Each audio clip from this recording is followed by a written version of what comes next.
The massive crystal chandeliers of the Manhattan Grand Hotel glimmered, blindingly like 1,000 frozen stars, casting their arrogant, golden light across the sprawling ballroom. Tonight was officially supposed to be a joyous celebration of immense wealth, corporate power, and high society prestige. But hidden deeply beneath the blinding glitter and the flowing champagne was a dark, violent storm that absolutely no one in the room could stop. At the exact center of the crowded room stood Andrew Weston. He was Wall Street's undisputed golden boy. He laughed entirely too loudly at terrible jokes, his custom-tailored tuxedo looking sharp enough to physically slice right through the scandalous whispers actively surrounding him. But what truly captured everyone's captivated attention wasn't Andrew himself. It was the stunning, vibrant woman clinging so possessively to his arm. Yella Summers was a 23-year-old social media star. She had fiery red hair and wore a designer dress so incredibly revealing and tight that it practically dared the entire world to look away from her. The two of them, standing there, looked exactly like a stage scene ripped straight from a trashy tabloid cover, the powerful, arrogant billionaire openly flaunting a sordid romance with his young mistress directly in front of Manhattan's elite.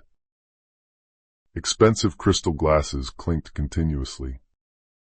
Paparazzi cameras flashed blindingly from behind the velvet ropes. But hiding just behind all the fake, bright smiles, there was pure, unadulterated poison. Wealthy guests exchanged highly uncomfortable, knowing glances. Some smirked in cruel amusement. Some gasped in genuine shock, and a few shook their heads in utter disgust. But absolutely no one in that room dared to actually step up and confront him about it. After all, Andrew Weston wasn't just incredibly rich. He was considered entirely untouchable in this city. Or, at least, so he arrogantly thought. Because while Andrew was busy shamelessly parading his young mistress right under the glittering chandeliers, his actual wife, Emma, was standing quietly at the very edge of the ballroom. Her pale hand was resting incredibly protectively over her swollen belly.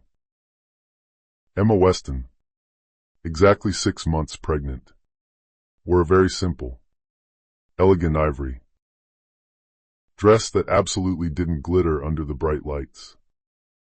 She didn't need flashy sequins or dripping diamonds to make a powerful statement. Her dark eyes, deep with agonizing hurt, but burning brightly with an undeniable, fierce resolve, were significantly louder than any diamond necklace in the room. She stood perfectly still, watching silently as her husband laughed loudly with another woman, acting exactly as if his sacred marriage vows were nothing but worthless dust. It absolutely wasn't the first time Andrew had callously betrayed her trust. There had been the highly suspicious late-night phone calls he took in the other room, the mysterious, undocumented business trips over the weekends, the unmistakable, lingering whispers of cheap, floral perfume on his expensive suit jackets. She had known the heartbreaking truth for a while. She had silently endured the humiliation. She had desperately, foolishly prayed for him to change. his ways.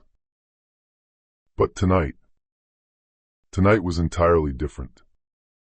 Tonight, he had boldly crossed a massive, unforgivable line that absolutely no woman on earth should ever be forced to accept. Ella leaned in incredibly close to him, whispering something secret in Andrew's ear. Her loud, tinkling laugh echoed through the room exactly like fragile glass, shattering violently inside Emma's chest. And then, it happened. Andrew leaned down and passionately kissed Ella directly on the mouth. In full, undeniable view of his wealthy investors, powerful tycoons, and dozens of flashing press cameras. The entire ballroom completely froze. Silver forks clinked loudly against china. Plates as people stopped eating.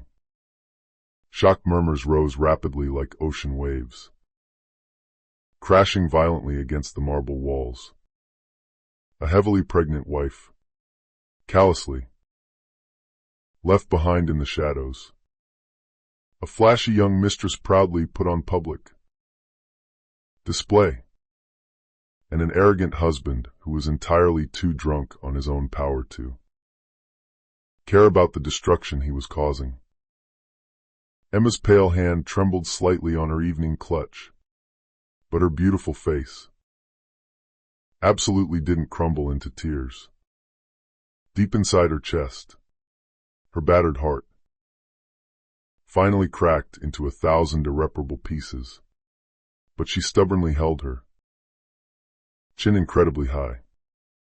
Every single quiet humiliation she had endured over the years, every cruel insult he had thrown at her, every agonizingly lonely night she had spent waiting up for him, all of it suddenly sharpened into one singular, crystal clear moment of absolute clarity. She would absolutely not break for him. Not tonight.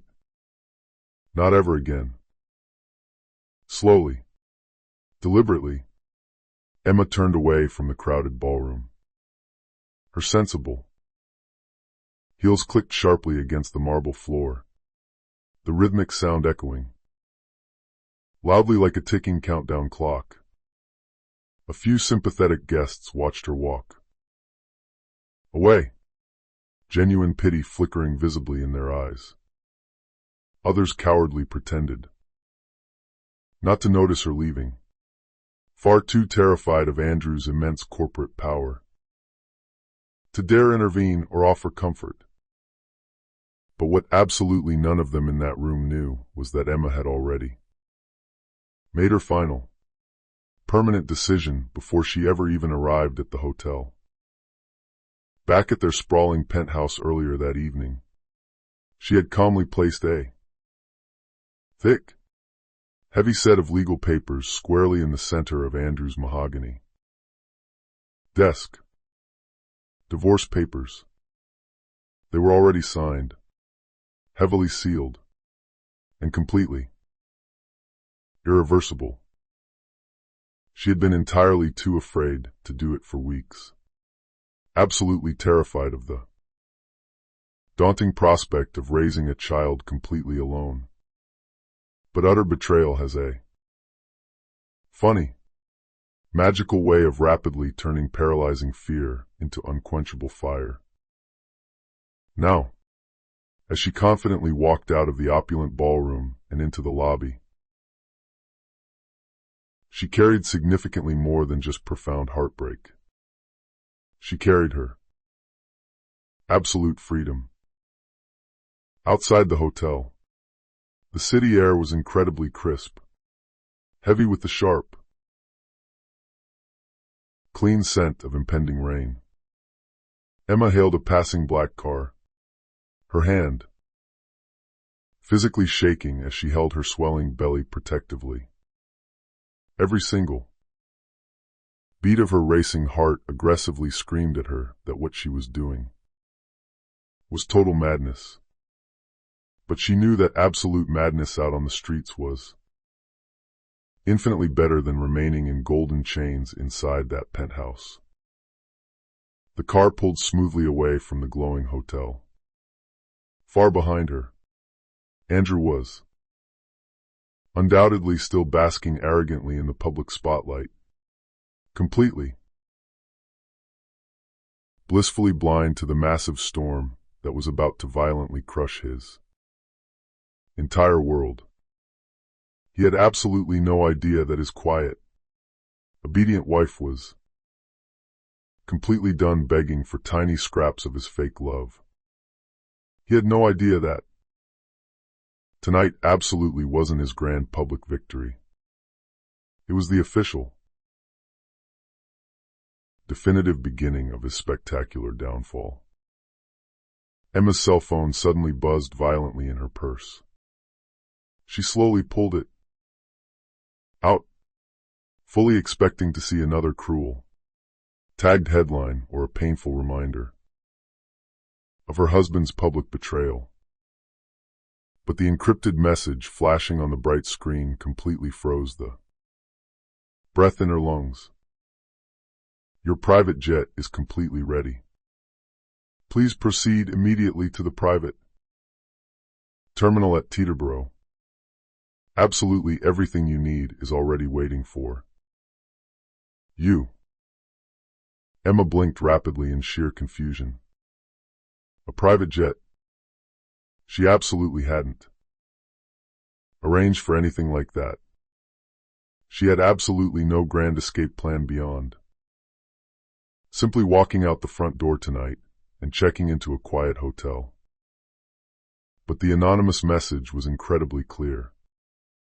Someone out there, someone incredibly wealthy and powerful, knew exactly what she was currently going through. And they absolutely weren't just offering her empty, polite sympathy. They were offering her a highly orchestrated, expensive escape route. Her heart pounded a frantic rhythm against her ribs as she leaned forward and instructed the driver to turn toward the private airport. She absolutely didn't ask any questions. She almost didn't even dare to hope. But deep inside her soul, a tiny, warm spark suddenly lit up the darkness. Could it possibly be Ethan Blackwell? The incredibly successful billionaire CEO that Andrew had once foolishly, arrogantly mocked at a corporate boardroom table?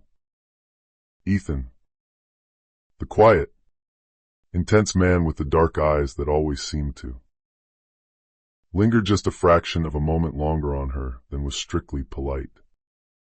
The man who looked at her exactly as if he could clearly see the deep, hidden pain that absolutely no one else in her life ever bothered to notice. Emma gripped her belly even tighter, whispering softly and fiercely to the innocent child growing inside her. We're actually leaving him, sweetheart. We're finally leaving tonight. And exactly as the millions of glittering lights of Manhattan slowly faded into the dark distance behind her, Emma Weston, the very woman everyone in society arrogantly thought was entirely too weak, too financially dependent, and too emotionally broken to ever leave, was about to confidently step onto a jet that would carry her far away from the betrayal, far away from the public humiliation, and directly into a brilliant future that absolutely no one could have ever predicted. Because this absolutely wasn't the tragic end of her story. It was only just the beginning. And when a drunken, arrogant Andrew Weston finally stumbled back into his massive penthouse after his highly publicized night with his mistress, he would find absolutely only two things waiting for him in the dark, signed divorce. Papers resting on his desk, and a completely empty home. Emma Weston had once, very foolishly, believed in classic fairy tales.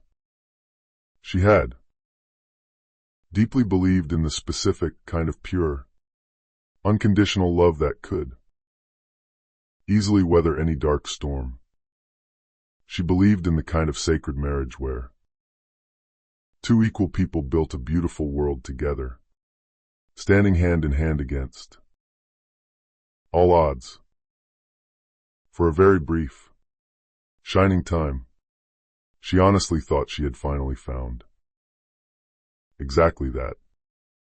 But fairy tales are incredibly fragile, delicate things, and harsh. Reality has a terrifying way of violently shattering even the most carefully guarded, innocent dreams. Emma was 29 years old. She was absolutely not raised in the cold marble halls of extreme generational wealth, but in the quiet, comforting hum of a hard-working, middle-class neighborhood located in Pennsylvania. Her loving father was a dedicated public school teacher who absolutely loved classic literature. Her wonderful mother worked grueling shifts as an ER nurse. Her hands always busy, always exhausted, but incredibly full of profound care for others. From them, Emma learned deep compassion, quiet patience, and the immense, unyielding strength required to stand incredibly tall, even when the entire world felt unbearably heavy on her shoulders. She grew up happily reading thick books in the dusty corner of a small public library, constantly dreaming of one day working in the fine arts. She proudly carried those big dreams with her to college, where she passionately studied art history and eventually earned a difficult master's degree. Her life absolutely wasn't glamorous or flashy, but it was entirely, authentically hers. She worked part-time at a local museum, happily guiding groups of loud school children through quiet halls of ancient paintings, patiently teaching them to see not just the bright colors on the canvas, but the deep emotion behind the brushstrokes, not just the straight lines, but the profound meaning. Those simple, quiet days were her absolute happiest. They were simple, unstructured, and incredibly full of quiet purpose. And then, she met Andrew Weston. He was incredibly magnetic. He was exactly the kind of man who effortlessly drew absolutely everyone's attention the second he walked into a room, without even having to ask for it. At a busy charity gala she attended as a +1 with a wealthy friend, Andrew confidently walked right up to her with a swagger that both startled and deeply intrigued her. His designer suit was incredibly expensive. His white smile was blindingly charming. And when he finally spoke to her, it was exactly as though he already had the entire complex world completely figured out. Emma, with her gentle, unassuming presence and her shy, quiet laugh, felt entirely invisible compared to the glamorous, loud women constantly swarming around him. But Andrew noticed her. Or, at the very least, he brilliantly made her believe that he truly saw her. Their subsequent whirlwind romance unfolded exactly like the beautiful, romantic Pages in the very novels Emma loved to read. There were massive bouquets of expensive flowers left at her doorstep. Lavish, multi-course dinners eaten under candlelight at exclusive restaurants. And grand, sweeping promises whispered passionately to her late at night. When Andrew suddenly proposed to her after only 8 short months of dating, Emma genuinely thought it was pure destiny, going entirely against her parents' quiet, gentle warnings that it all seemed to be moving entirely too fast. She happily said yes. She desperately wanted to believe that a man so incredibly powerful and wealthy could truly, deeply love her just for exactly who she was. For a little while, their new life together was absolutely golden.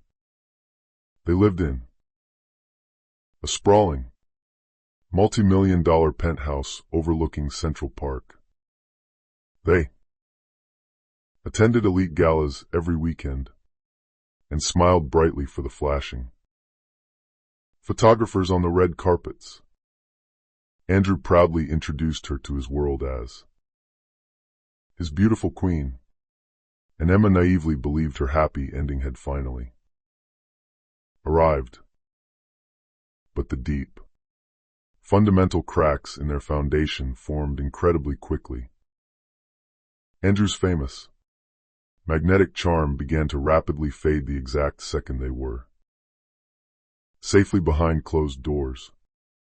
He began to constantly complain that Emma was entirely too ordinary for his tastes. He complained that she simply didn't fit seamlessly into the sharp-edged, ruthless, corporate world he was aggressively building.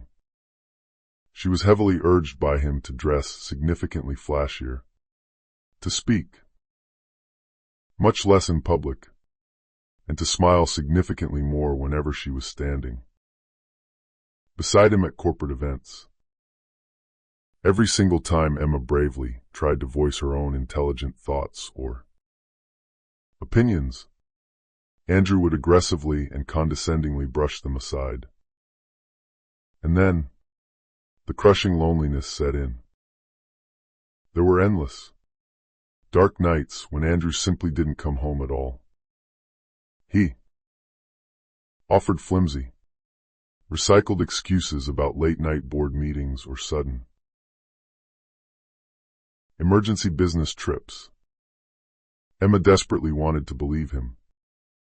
She clung stubbornly to the naive idea that if she just loved him hard enough, if she was just patient enough, he would eventually change his ways.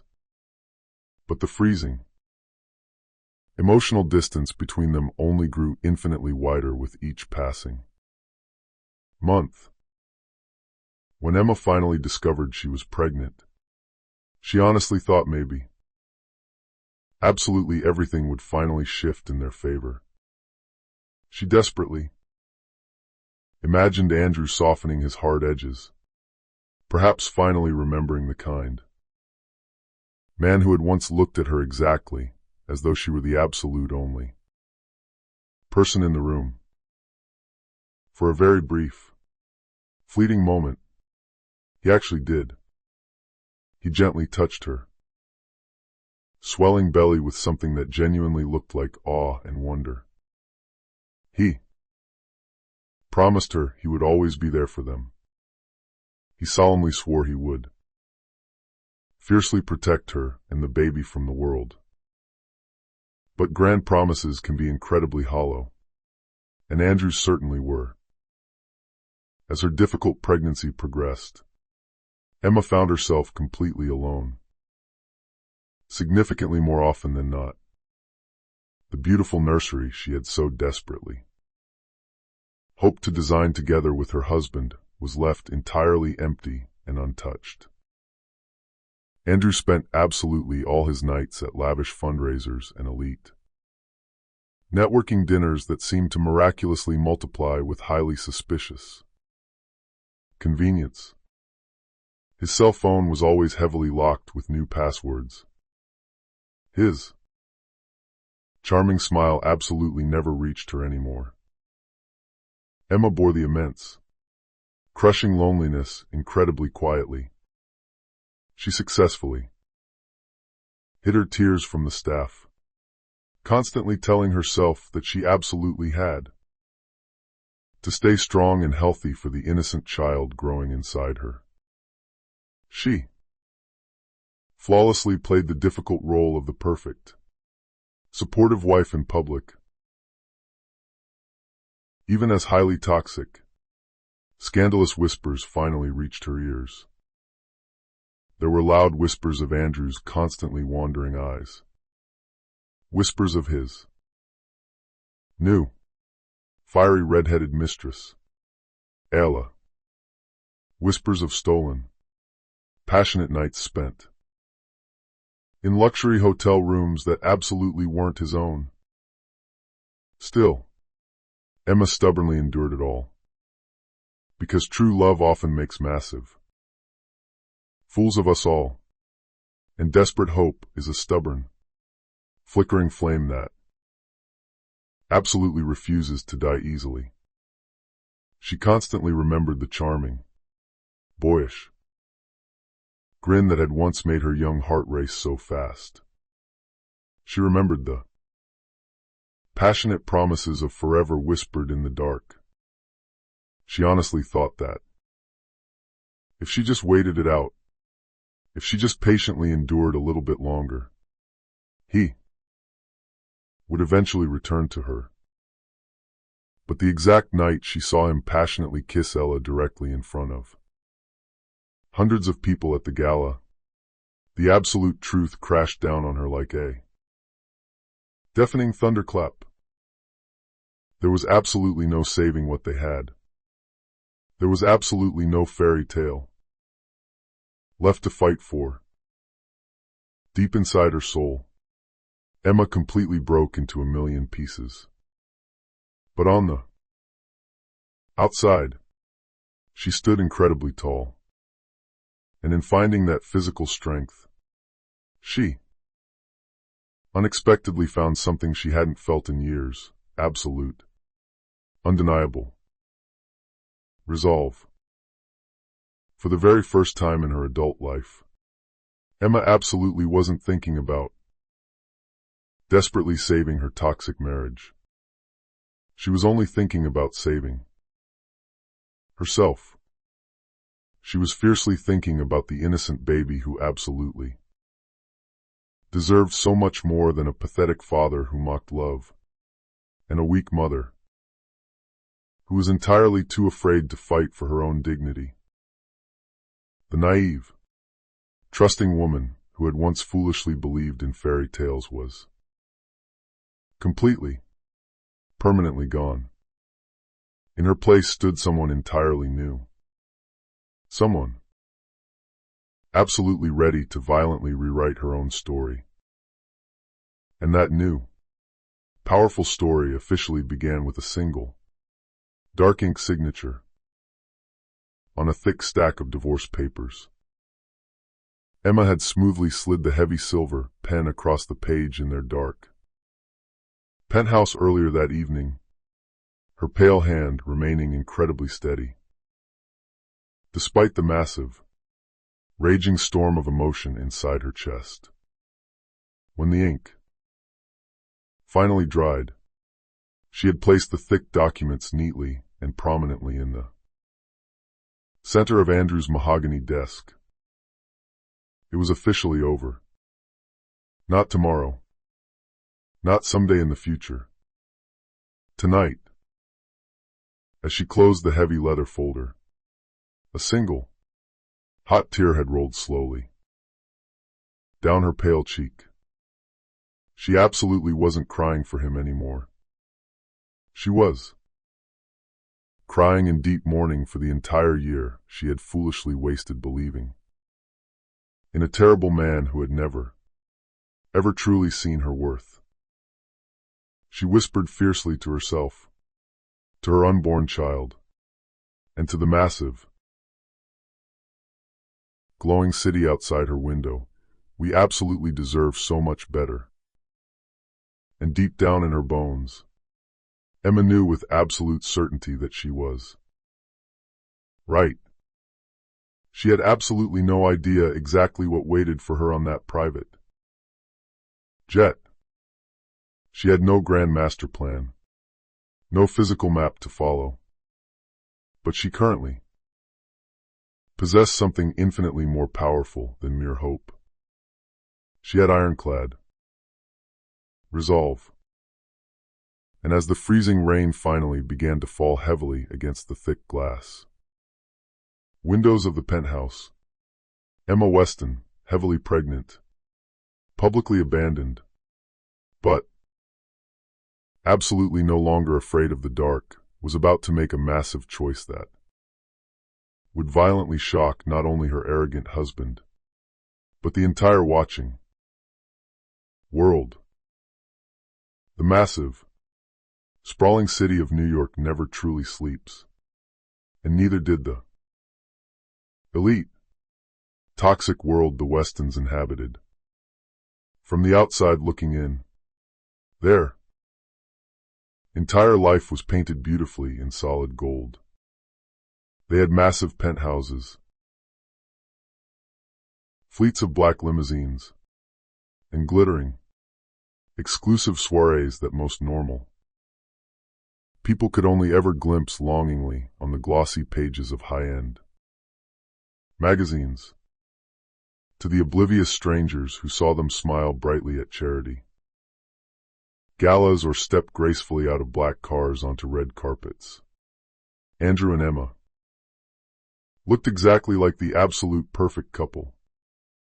They were the epitome of wealth, beauty, and massive success, all wrapped up perfectly in an elegant designer bow. But hiding deeply behind the heavy curtain of all that fake glamour lay something incredibly cold, deeply hollow, and unbearably lonely. Their massive penthouse in Midtown Manhattan was a literal palace in the sky. Floor-to-ceiling glass windows offered sweeping, breathtaking views of the dark East River, with the iconic Empire State Building glittering brightly at night. Exactly like a massive, jeweled crown, imported, freezing Italian marble lined the endless floors, and every single surface was polished meticulously by staff, until it perfectly reflected the blinding light of the massive crystal chandeliers. The custom-made furniture was sleek, modern, and unimaginably expensive. Yet it was so incredibly impersonal that the space felt significantly more like a sterile corporate showroom than a loving home. Absolutely every single piece of decor was explicitly chosen by Andrew or his team of expensive designers. Emma had absolutely no say in it. She had desperately wanted warm, inviting colors, cozy reading corners, and spaces that actually felt filled with love and life. What she got instead were harsh, cold lines, echoing empty rooms, and absolute, deafening silence. That specific silence was undoubtedly the absolute loudest thing inside there massive penthouse. Andrew was incredibly rarely home, and when he finally was, he immediately filled the quiet space with loud, aggressive business phone calls, sudden, explosive arguments over minor details, or the harsh, blue glow of yet another computer screen. Emma very often found herself standing entirely alone by the closed nursery door in the dark, one pale hand resting protectively on her swelling belly, whispering incredibly softly to the baby inside about a hopeful future she desperately prayed would be significantly brighter than her current miserable present. The stark, painful contrast between her quiet world and Andrew's loud one became painfully, unavoidably clear during the numerous, high-profile galas he constantly insisted they attend together. These massive events weren't mere parties for fun. They were brutal, corporate battlefields, fields where massive power was the only accepted currency, and a flawless reputation was your only armor against the wolves. Every single chandelier in the room dripped heavily with real diamonds.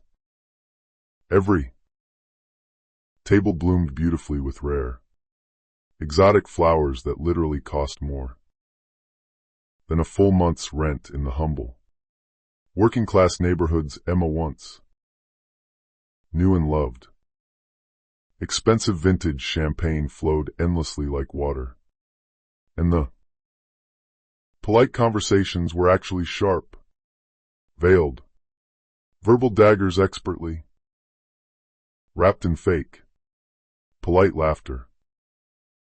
Emma, usually dressed in her beautiful but understated, elegant dresses, always felt exactly like a faded shadow standing among the aggressive women who wore loud, revealing gowns straight off the Paris runways.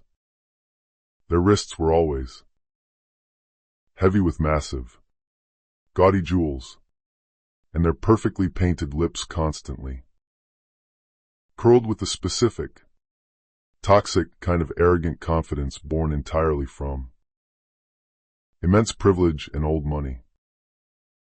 She moved gracefully through those glittering, treacherous halls with a quiet, polite dignity, smiling warmly when spoken to, but speaking only when it was absolutely necessary. Andrew fully expected her to flawlessly play the role of the perfect, silent accessory, to be seen, to be widely admired for her beauty, but absolutely never, ever truly heard. It was precisely at these elite, toxic events that Emma first began to notice the massive, undeniable shift in her marriage. Andrew, who was once so incredibly attentive and loving, no longer walked proudly beside her. Instead, he drifted constantly towards significantly younger women, ruthlessly ambitious socialites, and wealthy investors who were eager to laugh loudly at his every single joke. His arm would smoothly, casually slip away from hers as easily and carelessly as his sacred marriage vows had slipped entirely from his dark heart. And though the eager paparazzi cameras still constantly caught them posing together, the genuine, loving connection they once shared was long, long gone. Yet, the oblivious world outside completely believed the grand illusion. Huge tabloid headlines constantly called them New York's absolute golden couple. Professional photographers eagerly captured their blinding white smiles, but they absolutely never managed to capture the massive, agonizing cracks widening in between them. And Emma, even though her heart was actively breaking into a million pieces every single day, kept her profound silence. She kept it for the sake of her unborn child, for the sake of her own remaining dignity, and for the tiny, desperate shred of pathetic hope that maybe, just maybe, things could magically change back to how they used to be. But the absolute, undeniable truth was written permanently in the very walls of the toxic world Andrew had built around them. The massive penthouse was nothing but a sterile museum of his blind ambition. The lavish galas were nothing but cruel theaters of public betrayal. And Emma was nothing more than a trapped actress, forced to play a miserable role she had absolutely never auditioned for. One highly specific, agonizing memory lingered constantly in her mind, exactly like a deep, infected wound. It was at a massive, incredibly exclusive gala held at the Metropolitan Museum, a night entirely drenched in sickening opulence. Emma had carefully chosen a very simple, tailored navy gown, incredibly elegant but highly modest. She vividly remembered physically feeling the baby kick hard for the very first time that exact evening. It was a tiny, miraculous flutter of new life, desperately reminding her that she absolutely wasn't truly alone in the room. She had smiled brightly to herself, placing a gentle, loving hand on her stomach. Andrew absolutely hadn't even noticed the magical moment. He was entirely too busy intimately whispering into Ella's ear near the massive champagne fountain. His large hand was casually, intimately grazing the small of Ella's exposed back, in a highly possessive gesture that once belonged absolutely only to Emma. People in the room clearly saw it. They aggressively whispered behind their hands. Some looked at Emma and pitied her deeply, others simply delighted. Sickeningly in the juicy, unfolding scandal, she had bravely stood there, her back ramrod straight, her eyes fixed blindly forward, forcefully swallowing the massive, painful lump of humiliation in her throat until it literally felt like she would choke to death on it. After the horrific event finally ended, as their silent, tense car drove them back home through the sparkling, indifferent city, Emma had finally turned to Andrew. Her voice was violently trembling, but she tried to be firm. Andrew, please. This absolutely isn't right.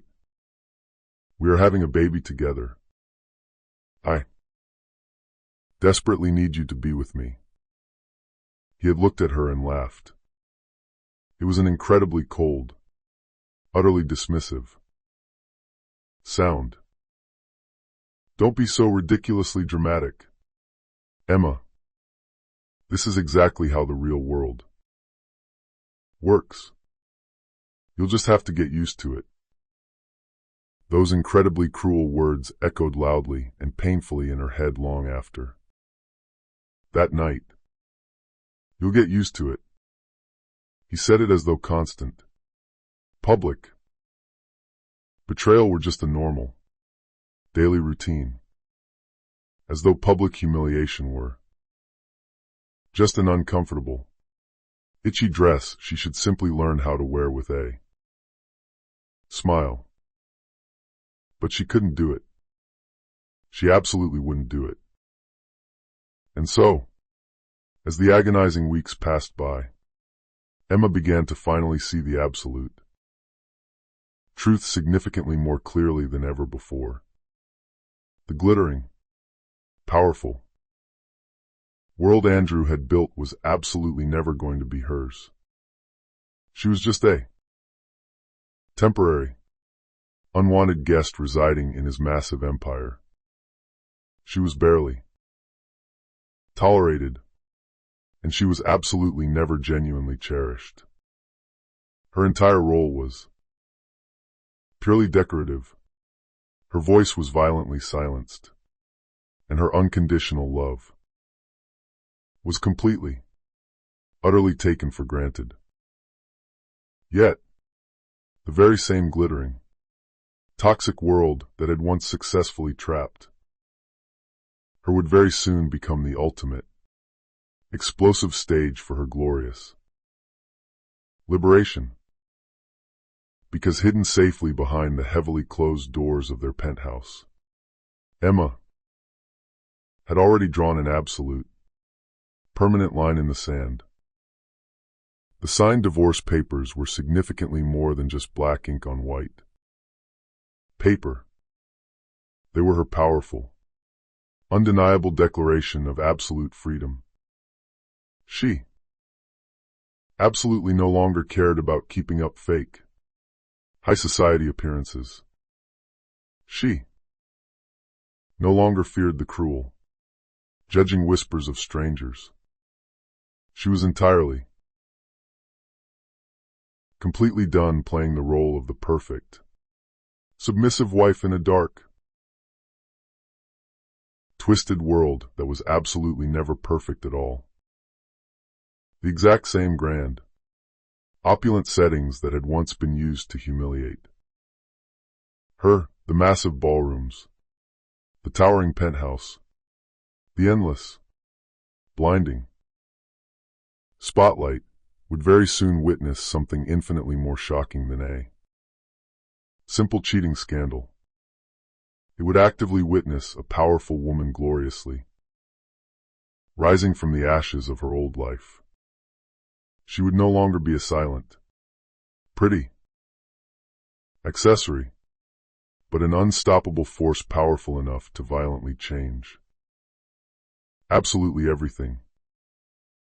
And as Emma stood quietly in the marble hallway of the penthouse that fateful night, staring blankly at the sparkling city lights far below her, she knew one thing for absolute certain. The glamorous, elite world Andrew prized far above absolutely everything else was about to spectacularly become the very stage of his total downfall. Absolutely every single story has a villain, but villains incredibly rarely see themselves that way in the mirror. In Andrew Weston's highly arrogant mind, he was absolutely not a cruel betrayer. He was certainly not a pathological liar, and he was definitely not a bad man, intentionally tearing his family apart. No, Andrew saw himself entirely as a conquering king. He felt deeply, inherently entitled to take absolutely whatever he wanted from the world simply because he had aggressively built a massive corporate empire with his own two bare hands. But to Emma, and to anyone who truly, closely watched his behavior, Andrew wasn't a noble king at all. He was just a deeply insecure man utterly consumed by his own arrogance, blinded by insatiable hunger, and addicted to the shallow, fake applause of complete strangers. Andrew absolutely hadn't always been incredibly rich. He was raised in a cramped apartment in Queens by a gruff father who worked grueling hours in construction, and an exhausted mother who managed a greasy local diner. Life was incredibly modest. Money was always terrifyingly scarce. But Andrew's burning ambition burned significantly hotter and brighter than the neon lights of Times Square. He aggressively clawed his way through an elite college using academic scholarships and sheer, unadulterated, ruthless determination. And by the time he reached his late 20s, he had already made a massive, intimidating name for himself on Wall Street. His rise to the top was incredibly meteoric, heavily fueled by his magnetic charisma, his weaponized charm, and a cutthroat predatory instinct that magically made wealthy investors trust him. And his business rivals deeply fear him. By the exact time he first met Emma, Andrew already possessed enough massive wealth to literally buy absolutely anything he wanted. But it was absolutely never enough to quench the dark, bottomless thirst constantly raging inside him. At very first, Emma's genuine, pure kindness had been an intoxicating novelty to him. She was entirely different from the plastic, calculating women in his elite circles. She was incredibly gentle, completely sincere, and entirely untainted by corporate greed. She simply adored him without question. And for a short while, Andrew genuinely enjoyed playing the role of her strong, protective hero. But unchecked arrogance is a highly contagious disease, and Andrew was already deeply, fatally infected by it. He grew incredibly restless. Emma's beautiful simplicity, which he had once found so refreshing, now felt incredibly dull and boring to him. She wanted a quiet, simple love, a warm home, and a happy family. He desperately wanted ultimate power, constant excitement, and endless conquest. He started craving the intense, addictive rush of being openly desired by other women. He craved the massive thrill of stepping into a crowded room and instantly knowing that every single woman there eagerly wondered exactly what it would be like to be on his arm. And then, exactly on cue, came Ella Summers.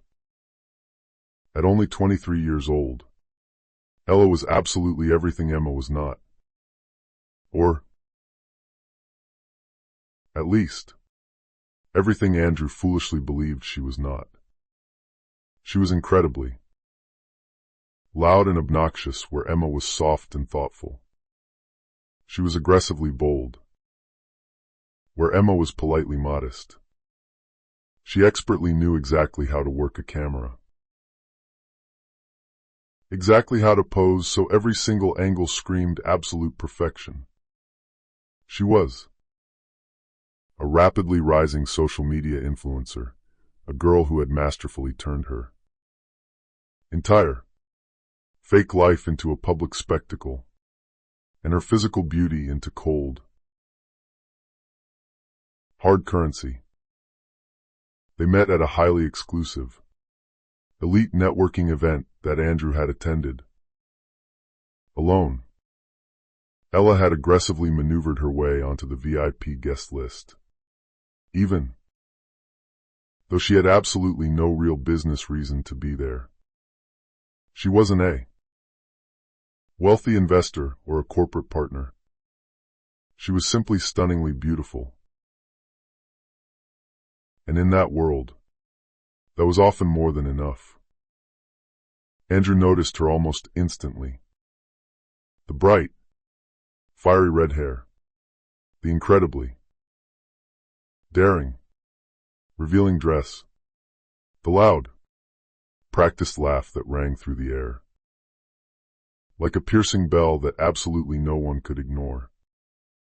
To an arrogant man like Andrew, Ella was pure, unadulterated temptation wrapped tightly in sequins. To a calculating girl like Ella, Andrew was simply massive, golden opportunity, wrapped in a custom tuxedo. Their toxic chemistry was instant, and their selfish motives were incredibly clear. She desperately wanted the bright spotlight. He desperately wanted the cheap thrill. Within mere weeks, nasty rumors spread like wildfire through Andrew's elite circle. There were constant whispers of late night, secret rendezvous, of massive luxury hotel suites charged completely under fake corporate names, of a beautiful woman half his wife's age clinging desperately to him at exclusive rooftop bars. Emma heard the cruel whispers. She chose absolute, painful silence. Andrew, on the other hand, absolutely relished them. He sickeningly liked the massive power trip of openly flaunting exactly what everyone already suspected. But absolutely no one ever dared to confront him about to his face. He began, brazenly bringing Ella significantly closer to his business world. He boldly introduced her at corporate events as a new brand consultant, deliberately seating her at VIP tables explicitly meant for major investors. The sheer audacity of his actions only further fueled his massive, toxic pride. Behind heavily closed doors, Andrew easily justified absolutely everything to himself. "I completely deserve this," he would mutter arrogantly to himself, pacing the length of his massive penthouse office. "I've worked entirely too hard for this company. I've sacrificed way too much. Emma will absolutely always be right here, waiting for me. But I desperately need more. More." That was his absolute, fatal poison. He always needed more money. More public attention. More women. And Ella happily gave him exactly that. She constantly, expertly stroked his massive ego, laughed too loudly at his terrible jokes, and posed right beside him for secret selfies that she would later intentionally, strategically leak to her millions of followers online. With every single stolen, public moment, Andrew drifted significantly further away from the decent man Emma had originally married. To the oblivious world, he projected an image of absolute, unshakable strength. But in absolute truth, Andrew was incredibly, pathetically weak. He was weak to cheap temptation, weak to his own massive vanity, and incredibly weak to the desperate, endless need for outside validation. He fatally mistook cruelty for real power. He mistook deep betrayal for true freedom. He paraded Ella around town exactly as though brutally humiliating his pregnant wife somehow made him completely untouchable. And Ella, well, she played her assigned role absolutely flawlessly. She was absolutely not in love with Andrew. True love was never, ever her end goal.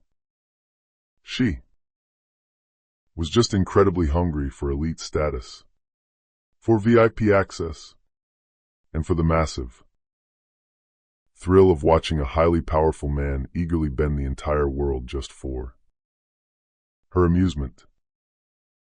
She openly mocked Emma in cruel whispers at parties, giggled maliciously about her boring, old-fashioned dresses, and constantly sneered to anyone listening that Andrew's brilliance was being completely wasted on a boring, pathetic housewife.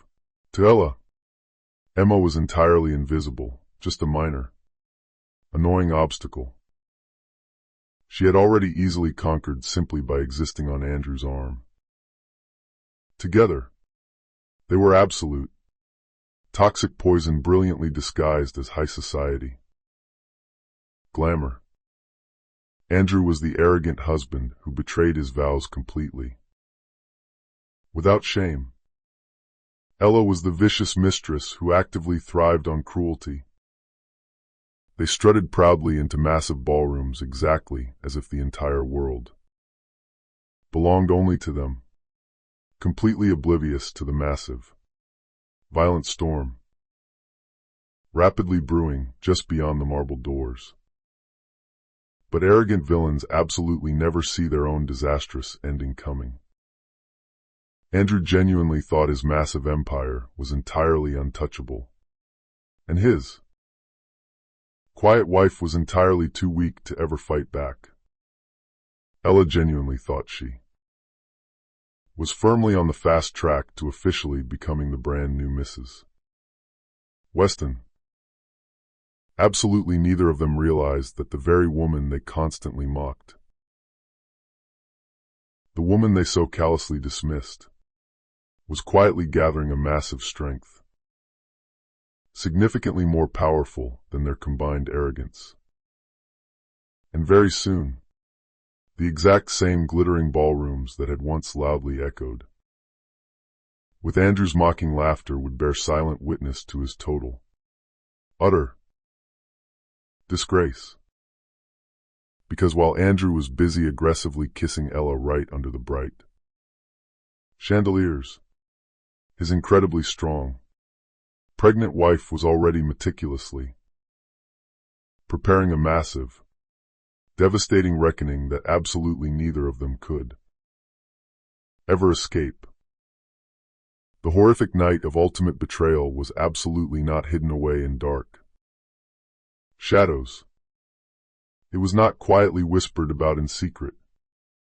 It unfolded spectacularly, directly under brilliant crystal chandeliers, directly in front of flashing paparazzi cameras, and in a massive ballroom completely filled with the city's absolute, wealthy elite. If deep public humiliation could actually be mathematically measured, Emma Weston had just bravely endured a Category 5 hurricane. The gala was the highly prestigious annual Bright Horizons charity ball. It was easily one of the absolute most exclusive, sought-after events in all of Manhattan. The tickets alone were worth significantly more than some people's entire yearly salary. But for an arrogant man like Andrew Weston, the event was merely just another flashy stage to proudly display his massive power and wealth. He arrived in a sleek, black stretch limousine, confidently stepping out with Ella Summers clinging desperately to his arm. Hundreds of aggressive photographers swarmed them almost instantly. Mr. Weston, over here. Who's the beautiful lady? Andrew, smile for us. Give us a great headline. And he eagerly did exactly that. He tilted his handsome head toward Ella, his lips brushing intimately against her cheek as the blinding camera flashes burst rapidly around them like fireworks. The damning image was instantly captured, permanently immortalized in digital ink, and within mere hours, it would rapidly circle all of social media. The powerful billionaire with his flashy mistress, laughing loudly exactly as though the entire world belonged to him.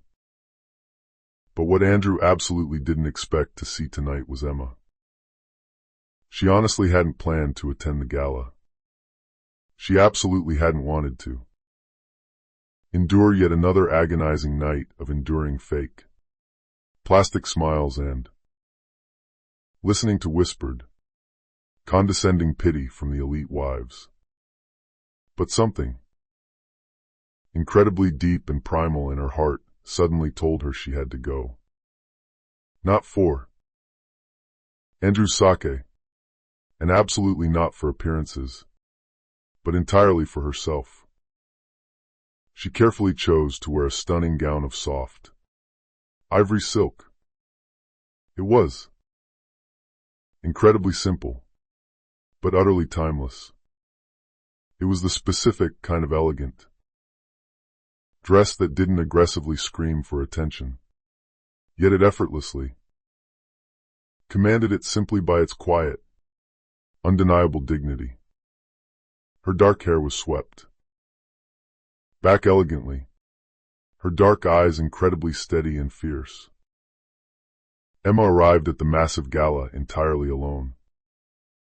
When she confidently entered the grand hall, the entire atmosphere of the room instantly shifted. Loud conversations faltered mid-sentence. Crystal glasses completely froze mid-air. She looked absolutely radiant, not dripping in gaudy jewels, but glowing in pure, unadulterated resolve. And though her swelling belly clearly showed her pregnancy, it was absolutely not a symbol of pathetic vulnerability tonight. It was a massive, undeniable symbol of absolute strength. Andrew's arrogant smirk violently faltered the exact moment he saw her. For the very briefest second, his flawless mask of confidence cracked wide open. He absolutely hadn't expected her to actually come. He certainly hadn't expected her to confidently walk right into his kingdom of deceit, looking like a queen. But Ella, ever the desperate actress, leaned significantly closer to him, intentionally whispering loudly enough for Emma to clearly hear as she approached. She honestly looks like she just came from a cheap thrift store. Then, Ella laughed loudly, a harsh, grating sound, tossing her bright red hair, exactly as though she were maliciously mocking a defeated queen currently living in exile. Emma didn't even bother to respond to the insult. She simply didn't need to. Her absolute silence was infinitely sharper and more cutting than any insult she could have thrown back. She simply continued to cross the massive ballroom, her sensible heels clicking loudly against the polished marble, her powerful presence absolutely undeniable. And though the scandalous whispers rapidly rose in volume all around her, she kept her chin held incredibly high, her dark eyes completely unflinching as she stared him down. "Emma," Andrew said finally as she reached them. His voice was incredibly low, taut with suppressed irritation. "You absolutely shouldn't be here tonight." But Emma only looked deeply at him. Her husband, the supposed father of her unborn child. And for the very first time in years, she felt absolutely nothing for him. No lingering love, no desperate longing, only a cold, hollow, absolute finality. She leaned slightly closer to him, her voice incredibly calm, but cutting, exactly like a surgeon's scalpel. "I absolutely won't be here much longer." And with those final words, she gracefully turned around and left the party. What Andrew absolutely didn't know, and what the flashing cameras couldn't possibly see, was that Emma had already made her ultimate, fatal move hours earlier. Before coming to the chaotic gala, she had walked confidently into their massive penthouse with incredibly steady steps, directly on Andrew's immaculate desk. Right beside his expensive, leather-bound daily planner, she had carefully placed a thick manila folder. Inside that folder were the formal divorce papers. Perfectly signed and absolutely final. Her handwriting, firm and incredibly elegant, permanently sealed the definitive end of their toxic marriage. She absolutely didn't leave a sentimental note. She didn't need to. The legal paper spoke significantly louder than any desperate words ever could. Back in the crowded ballroom, Andrew desperately tried to physically shake off the chilling encounter. He laughed entirely too loudly at bad jokes, held Ella significantly too tightly, and aggressively poured himself yet another heavy glass of champagne. But deep inside his chest, a tiny, terrifying seed of deep unease had already been planted. For the very first time in his arrogant life, he physically felt something massive slipping entirely out of his total control. Meanwhile, Emma's hired car pulled smoothly away from the glowing gala. She looked out at the passing city lights, her pale reflection staring blankly back at her from the tinted window. Her heart raced frantically, her stomach violently twisted in knots, but her pale hands absolutely didn't tremble. The hot, desperate tears that once came to her so incredibly easily were completely gone. In their place was pure, unadulterated fire. She had actively chosen her moment of departure incredibly carefully. Andrew absolutely would not discover the signed papers until he finally stumbled home. In the early, dark hours of the morning, heavily drunk on expensive champagne and his own massive arrogance, he would casually open the folder, fully expecting to find boring corporate contracts, lucrative deals, or maybe an exclusive invitation. Instead, he would find his entire, perfect world rapidly unraveling in black ink. The exact same public betrayal he thought was his greatest weapon against her had miraculously become the exact instrument of his total undoing. Emma leaned back heavily in the plush car seat, whispering fiercely to the innocent child growing within her. It's finally over. He absolutely doesn't own us anymore. But fate, it seemed, had one massive, unexpected twist still waiting for her. As the quiet car neared the busy West Side highway, Emma's phone suddenly buzzed loudly with a new, encrypted message. Her breath caught violently in her throat when she read the glowing words. Mrs. Weston, your private jet is completely ready. Please proceed immediately to the private terminal, Gate 4. Absolutely everything has been arranged for you. Emma blinked rapidly, completely stunned. She absolutely hadn't told a single soul she was leaving him tonight. She hadn't told anyone about her final decision to file for divorce. So, who on earth could have possibly prepared this massive escape? Her racing mind spun wildly. Could it actually be Ethan Blackwell, the untouchable billionaire CEO, Andrew's most hated corporate rival, the intense, quiet man with the storm-gray eyes that always seemed to linger just a fraction of a moment longer on her, as though he could clearly see the deep, hidden pain that absolutely no one else in her life ever noticed. She genuinely didn't know for certain, but something deep in her gut told her that this anonymous message was absolutely no accident. Her driver glanced politely in the rearview mirror. "Ma'am, should I go ahead?" And head toward the private terminal? Emma hesitated for only a fraction of a moment. Then she nodded firmly. "Yes. Please take me there." The glittering city rapidly blurred past her dark window as the car sped smoothly toward the airport.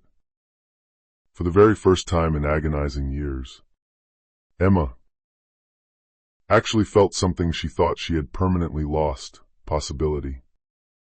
The massive, suffocating weight of her golden chains was rapidly lifting, entirely replaced by the terrifying, exhilarating rush of a brand new future, one that was entirely unknown, but finally, beautifully hers to claim.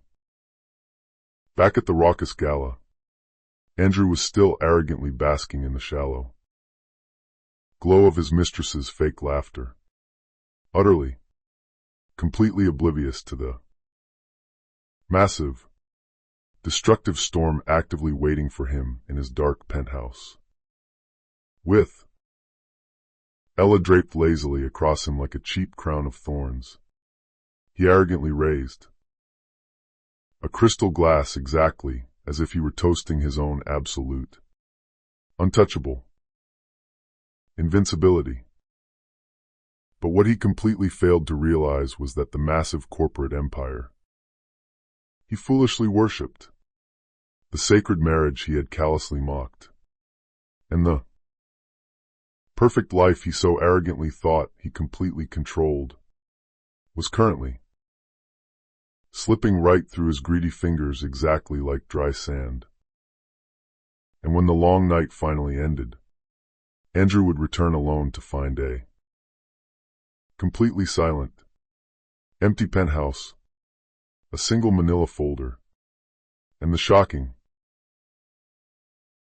terrifying truth: his pregnant wife had absolutely not just left the gala early. She had permanently left his life. She was boarding a jet that would carry her far, far away from him forever. The long, quiet car ride to the private terminal felt absolutely endless. Outside the dark, tinted windows, Manhattan's bright neon lights violently blurred into vibrant streaks of golden yellow and deep crimson. But Emma hardly even saw them. Her racing mind endlessly replayed every single betrayal, every agonizingly lonely night, every cruel, dismissive word Andrew had ever spoken to her. For the very first time, the terrifying, immense reality of her final choice crashed heavily down on her shoulders with brutal, undeniable force. She was actually leaving. She was leaving not just a toxic man, but an entire marriage, a massive home, and a comfortable life she had patiently built with trembling hope. Her chest tightened painfully, sheer panic aggressively clawing at her dry throat. What on earth was she doing? Where exactly was she going? She had absolutely no solid plan, no financial certainty, only a highly encrypted text message from a completely unknown sender telling her that a multi-million-dollar private jet was currently waiting for her on the tarmac. Hot, uncontrollable tears instantly welled in her dark eyes.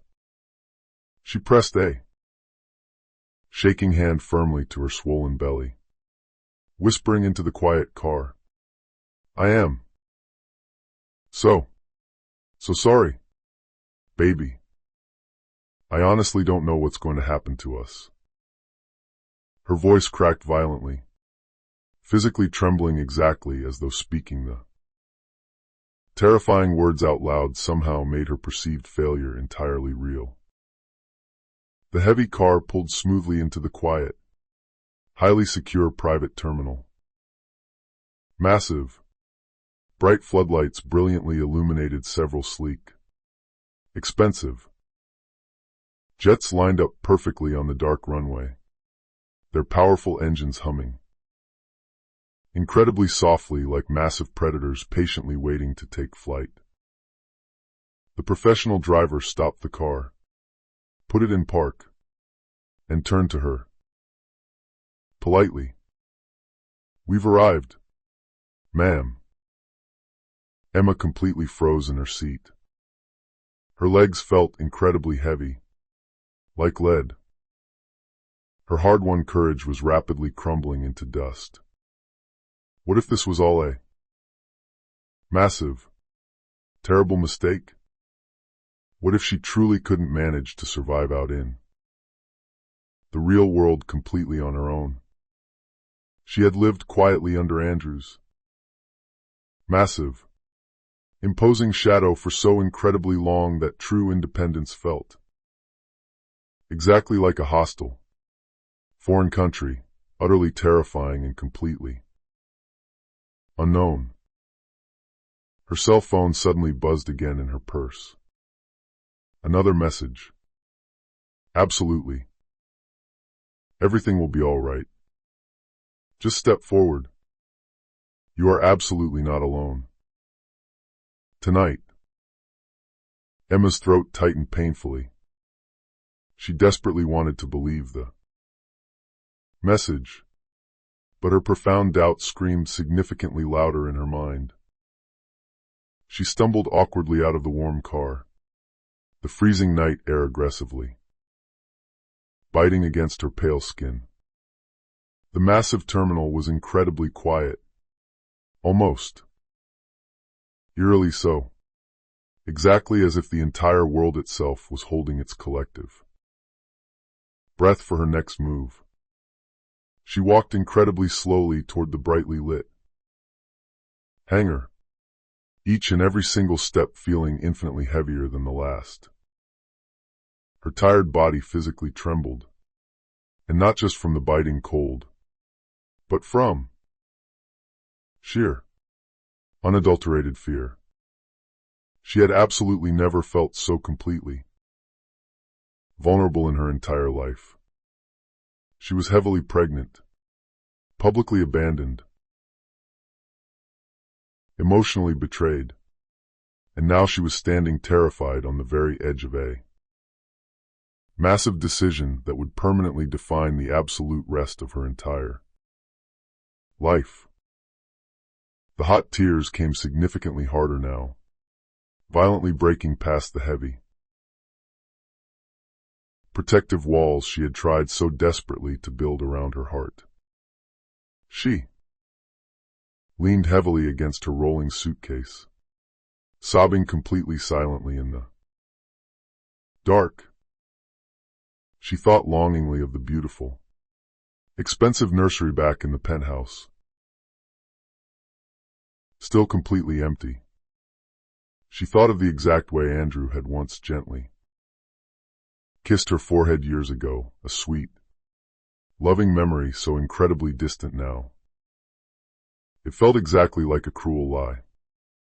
She thought of her hard-working, humble parents back in Pennsylvania, who had proudly raised her to be incredibly strong, but had absolutely never imagined she would ever face a devastating public storm, quite like this one. "I literally can't do this," she whispered brokenly into the night. "I just can't." Her weak knees finally buckled beneath her weight. She sank heavily onto a cold metal bench located just outside the hangar, her tear-stained face buried deeply in her trembling hands. For a terrifying, agonizing moment, her entire world violently shrank into a tiny, dark tunnel of pure despair. She clearly imagined the vicious tabloid headlines that were undoubtedly already swirling online. Pregnant wife abandons millionaire husband. The toxic gossip. The cruel judgment. The vicious, mocking whispers. She could literally hear them, all mocking her in her mind.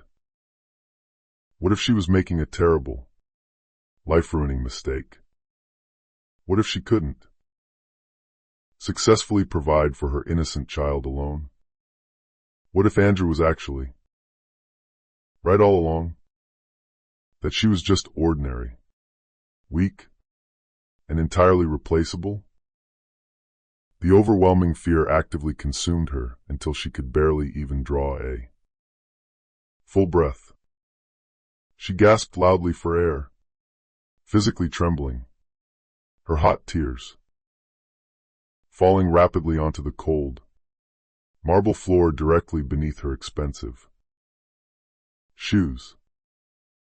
She actually thought of going back to him. Just for a split second. She genuinely thought of walking right back into that massive penthouse, ripping up the signed divorce papers, and desperately pretending absolutely none of this nightmare had happened. Maybe Andrew would actually forgive her for daring to try and leave him. Maybe he would graciously let her stay, even if it meant she only existed as a silent, invisible shadow in his massive world. At the very least, then she wouldn't be completely alone. The desperate thought was absolute poison, but extreme desperation always makes toxic poison taste exactly like sweet salvation. She clutched her swollen belly again, whispering fiercely through her heavy sobs. I absolutely can't give you nothing. I can't give you a life of pain. You absolutely deserve a real father, a safe home, something infinitely more than this mess. For a very, very long time, Emma sat paralyzed in that dark despair, violently drowning in her own profound fears. The crushing weight of the massive city, the deep betrayal, the terrifying uncertainty pressed down so heavily on her chest, until she genuinely thought she would completely collapse entirely. And then, through the thick, disorienting fog of her tears, she heard something. Footsteps. They were incredibly slow, perfectly steady, and highly purposeful. Emma lifted her heavy, tear-stained head, her vision completely blurred with salt water. A tall, imposing figure slowly approached her from the deep shadows. His sharp outline was perfectly framed under the bright glow of the terminal security lights. He absolutely wasn't rushing toward her, and he definitely wasn't hesitant.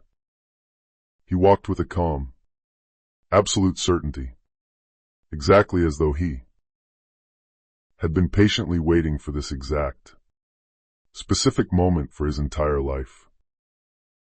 Her heart skipped a frantic beat. Pure panic flared in her chest. Who on earth was it? Was it another betrayal? Another cruel, sick twist from fate? The tall man stopped just a few feet away from her bench. His deep voice was incredibly low, perfectly steady, and profoundly reassuring. Emma, he said softly, you are absolutely not alone anymore. Her breath completely caught in her throat. She intimately knew that voice. It was Ethan Blackwell, the untouchable billionaire CEO. Andrew's most hated, ruthless corporate rival. The exact man whose incredibly quiet, intense glances had always seemed to linger on her just a fraction of a second too long at parties. The exact man who had clearly seen her profound, hidden pain when absolutely no one else in the room ever did. Emma completely froze on the bench, her hot tears still wet and glistening on her cheeks. She desperately wanted to stand up, to run away, to completely collapse crying into his strong arms, but her exhausted body simply wouldn't move an inch. Ethan's intense, storm-gray gaze was incredibly steady and completely unwavering. He absolutely didn't look down at her with pathetic pity. He didn't look at her with any harsh, societal judgment. He looked at her exactly as though she was significantly more than just the sad, broken, discarded wife of a cheating, arrogant husband. He looked deeply at her exactly as though she genuinely mattered to the world. Emma's pale lips trembled violently. 1,000 frantic, desperate questions pressed heavily against her tongue, but only one single question managed to escape. Why exactly are you here, Ethan? Ethan took one slow, deliberate step closer to her. His deep voice was incredibly firm, yet wonderfully gentle. Because it is officially time someone proudly stood by you. And if you'll actually let me, I will. For the very first time that entire horrific night, Emma felt her tight lungs fully expand with a massive, deep breath that absolutely didn't taste like sheer terror. For the very first time, she felt the absolute faintest, warmest glimmer of genuine hope. And as Ethan slowly, respectfully extended his large hand toward her in the dark, Emma finally realized that her complete emotional collapse might absolutely not be the tragic end of her story. It might just be the exact necessary moment right before she spectacularly rose from the ashes again. For a very long, charged moment, neither of them spoke a single word. The bright, terminal lights hummed softly above them. The long, dark runway glowed exactly like a silver ribbon stretching out into the unknown, and Emma's frantic breath came in very shallow, rapid waves. Ethan's large hand remained perfectly steady. It was open, incredibly inviting, patiently waiting, but absolutely not demanding anything from her. That very small, incredibly respectful grace mattered to her more than anything else. She took it. His warm palm was incredibly grounding, offering the specific kind of safe, physical touch that clearly said, "You're completely safe now," without having to utter a single word out loud. "Was it actually you?" she asked, her voice trembling as she stood up. "The encrypted messages. The private jet." "Yes," he said softly, his gray eyes locking onto hers. "But only if you genuinely want to get on it tonight." He glanced briefly toward the brightly lit hangar, where a massive, sleek Gulfstream jet sat idling, its boarding stairs already lowered. Standing patiently nearby were two professional women dressed in sharp navy uniforms. One was carrying a large, black medical bag, and the other held a detailed clipboard. That is Dr. Patel, Ethan explained gently. She is a top-tier OB-GYN. She will ride with us tonight to monitor you. Your physical comfort comes first. Your personal choice is always paramount. Emma's tight throat constricted painfully with emotion. Absolute politeness. Not pathetic pity. Firm, respectful boundaries. Not overbearing pressure. She nodded, her head slowly, and he gently guided her toward the plane at a very slow, measured pace, perfectly matching his long steps to her shorter, exhausted ones. The freezing winter wind nipped sharply at her pale cheeks. She could still taste the bitter salt of her own tears on her lips. But the exact moment she stepped inside the luxurious cabin, the air was incredibly warm, soft, and inviting.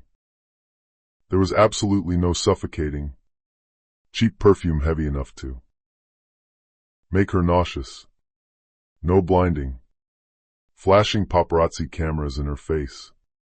No freezing marble floors hurting her tired feet. There were just plush, cream-colored leather seats, incredibly soft, quilted cashmere blankets, and the profound, peaceful hush of absolute privacy. Dr. Patel greeted her incredibly gently, immediately taking her vitals and expertly listening to the baby's rapid heartbeat. The beautiful, rhythmic sound completely filled the quiet cabin exactly like a small, steady drumbeat of pure hope. Incredibly strong, the kind doctor said with a warm, reassuring smile. And so, are you? Emma swallowed hard, frantically blinking back a fresh, overwhelming wave of hot tears. Thank you so much. Ethan stayed standing quietly by the cabin door, his hands shoved deep in his pockets, respectfully giving her plenty of physical space. When the doctor finally stepped back to give them privacy, he moved to the opposite, wide, leather seat and sat down slowly. I owe you complete, unvarnished honesty tonight, he said, his voice serious. You are about to learn some things that will profoundly hurt you, but they are things that will also legally protect you. She braced herself, gripping the armrests. Please, tell me. He opened a thick, sleek leather folder on the table. Inside were dozens of printed financial readouts, time-stamped corporate emails, and high-resolution screenshots with damning lines heavily highlighted in yellow. Exactly 3 months ago, he began quietly. My internal corporate compliance team flagged several highly suspicious, massive wire transfers originating directly from Andrew's corporate accounts to a dummy shell company officially tied to Ella. That part of the story is incredibly ugly, but it's simple fraud. The part that directly involves you is not simple. Emma's pale hands tightened violently on the soft blanket. Me? Ethan slowly slid a heavily redacted legal document across the polished table. These are 2 heavily forged corporate authorizations. They explicitly use your replicated digital e-signature. One fraudulently opened a massive, multi-million Dollar line of credit entirely in your name. The other illegally granted full household CFO access to a massive charitable account set up entirely under the Bright Horizons umbrella. If absolutely anything blew up legally, the fake records were specifically designed to make it look exactly like you personally approved all the stolen funds. She stared blankly at the printed page until the black letters completely blurred together. No, I have absolutely never, ever signed anything like this. I absolutely know you didn't, Ethan said incredibly quietly. The digital metadata perfectly proves it. The specific electronic device that actually executed the forged signatures was legally registered to Andrew's chief of staff. We've successfully, legally preserved absolutely everything. The complex chain of custody, the server logs, the lot. Her breath shook violently in her lungs. Pure, unadulterated anger didn't roar. Loudly inside her, it burned incredibly steady and low, exactly like a pilot. Light that had finally, gloriously found its fuel source. He really, truly planned to make me his legal scapegoat for federal fraud. Yes, Ethan said grimly. And he very nearly pulled it off. He slid over a heavily sealed silver flash drive. This is a complete, encrypted digital copy. The absolute originals are currently sitting with my elite legal counsel and a highly trusted federal contact who personally owes me a massive favor. Emma lifted her dark, tear-filled eyes to meet his. Why on earth are you actively doing all of this for me? He met her intense gaze without looking away. Because it is absolutely the right thing to do. And because I stood there and watched you stand at those awful, toxic galas with significantly more quiet dignity than any of us in that room ever deserved. I honestly should have aggressively intervened much sooner. He lowered his deep voice. Tonight, I am officially intervening fully. But only with your absolute, verbal consent. A heavy, profound silence folded warmly around them in the cabin. Emma felt the baby shift inside her, a very small, fluttery movement, exactly as if it were actively urging her forward into the unknown. Where exactly are we going tonight? She asked. To my highly secure coastal estate, Ethan said smoothly. It is incredibly quiet, perfectly secure, and it already has a fully stocked nursery prepared for a friend who tragically never got to use it. 2 armed female security officers and a highly trained house manager will be there waiting for us. We can also easily fly you directly to your parents' house in Pennsylvania if you would prefer that. This is entirely your decision, Emma. Not mine. Choice. He kept giving her that incredibly powerful word, exactly as if he intimately knew exactly how rarely she'd actually held it in her own hands over the years. Emma inhaled deeply, then nodded firmly.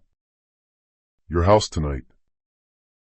He gave a small signal to the pilot, then leaned back comfortably in his seat as the massive engines purred to life. The long runway lights stretched brightly ahead of them, exactly like a glowing promise. He absolutely didn't crowd her space. He didn't aggressively pepper her with complex future plans. He just patiently let her settle in as Dr. Patel brought over a cold glass of water and a small plate of dry crackers. When Emma's hand finally stopped physically trembling, Ethan spoke again. "There's more," he said quietly. "Andrew's corporate board is incredibly restless. There are massive liquidity issues, severe financial exposure from the charity accounts, and his increasingly erratic public behavior. I personally acquired a highly significant minority equity position in his company over the last year. I absolutely wasn't planning to actively use it like this, but when I saw those forged financial documents with your name on them, I immediately triggered a hostile governance review. By tomorrow morning, he will face a brutal emergency board session." Emma's heart skittered wildly. "You can actually take his entire company from him. I can absolutely force total legal accountability," he said firmly. "Whether the angry board officially removes him as CEO is entirely up to them. Whether the rabid press gets the real story tonight is entirely up to you." Her pale fingers lightly grazed the sealed silver drive on the table. "You're giving me the absolute choice to go completely public with this, or to do absolutely nothing at all," Ethan said smoothly. "Or to simply hand absolutely everything over to your divorce lawyer and go to sleep. Real power is absolutely not the flashy headline on the news, Emma. Real power is having the absolute right to finally decide exactly how your own story is told to the world." Emma closed her tired eyes. For the very first time in years, the future beautifully opened up in significantly more than just one terrifying direction. She could easily imagine waking up in the morning completely without dread. She could easily imagine her child growing up seeing her as brave and not permanently broken. She could finally imagine being significantly more than just a quiet, invisible shadow in a toxic man's world. "Why tonight specifically?" she asked softly. "Because he massively escalated his abuse tonight," Ethan replied, his jaw tight. "He arrogantly showed up at the gala flaunting Ella, and then he immediately placed a highly illegal late-night request through a corrupt friendly judge for an emergency temporary order legally restricting you from ever traveling out of state under the completely fake guise of forcing mandatory marital counseling. It didn't go through," Ethan added quickly. "An ethical judge aggressively declined it, but it explicitly told me that his next immediate move against you would be significantly darker. I absolutely couldn't risk him legally boxing you in." Emma let out a long, shaky breath, her blood running cold. "He would legally cage me in the city just to keep total control over me." "He absolutely would," Ethan said grimly.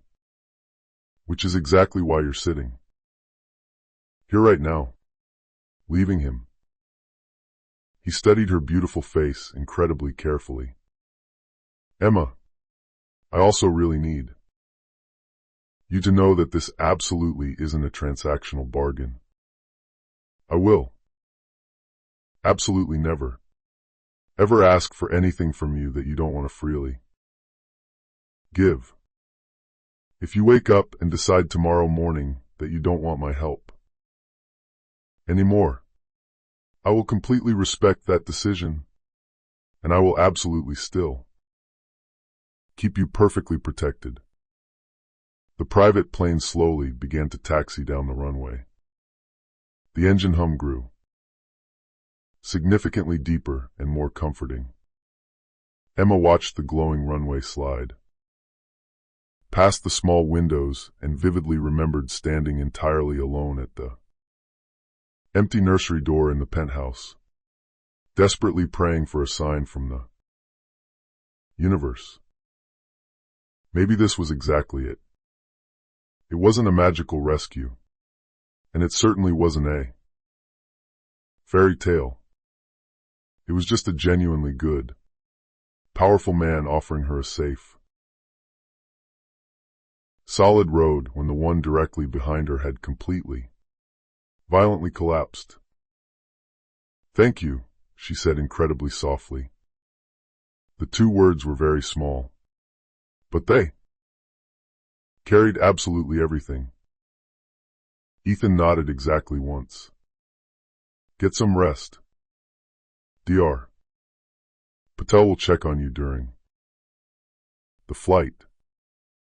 He reached out for the thick leather folder again, exactly as if remembering something crucial, then paused. "There is one absolute last piece of evidence." He slowly turned a page to reveal a printed photo. It showed Andrew and Ella sitting closely at a highly exclusive private club. Ella was holding her cell phone up, pointed directly toward a thick legal contract sitting on the table.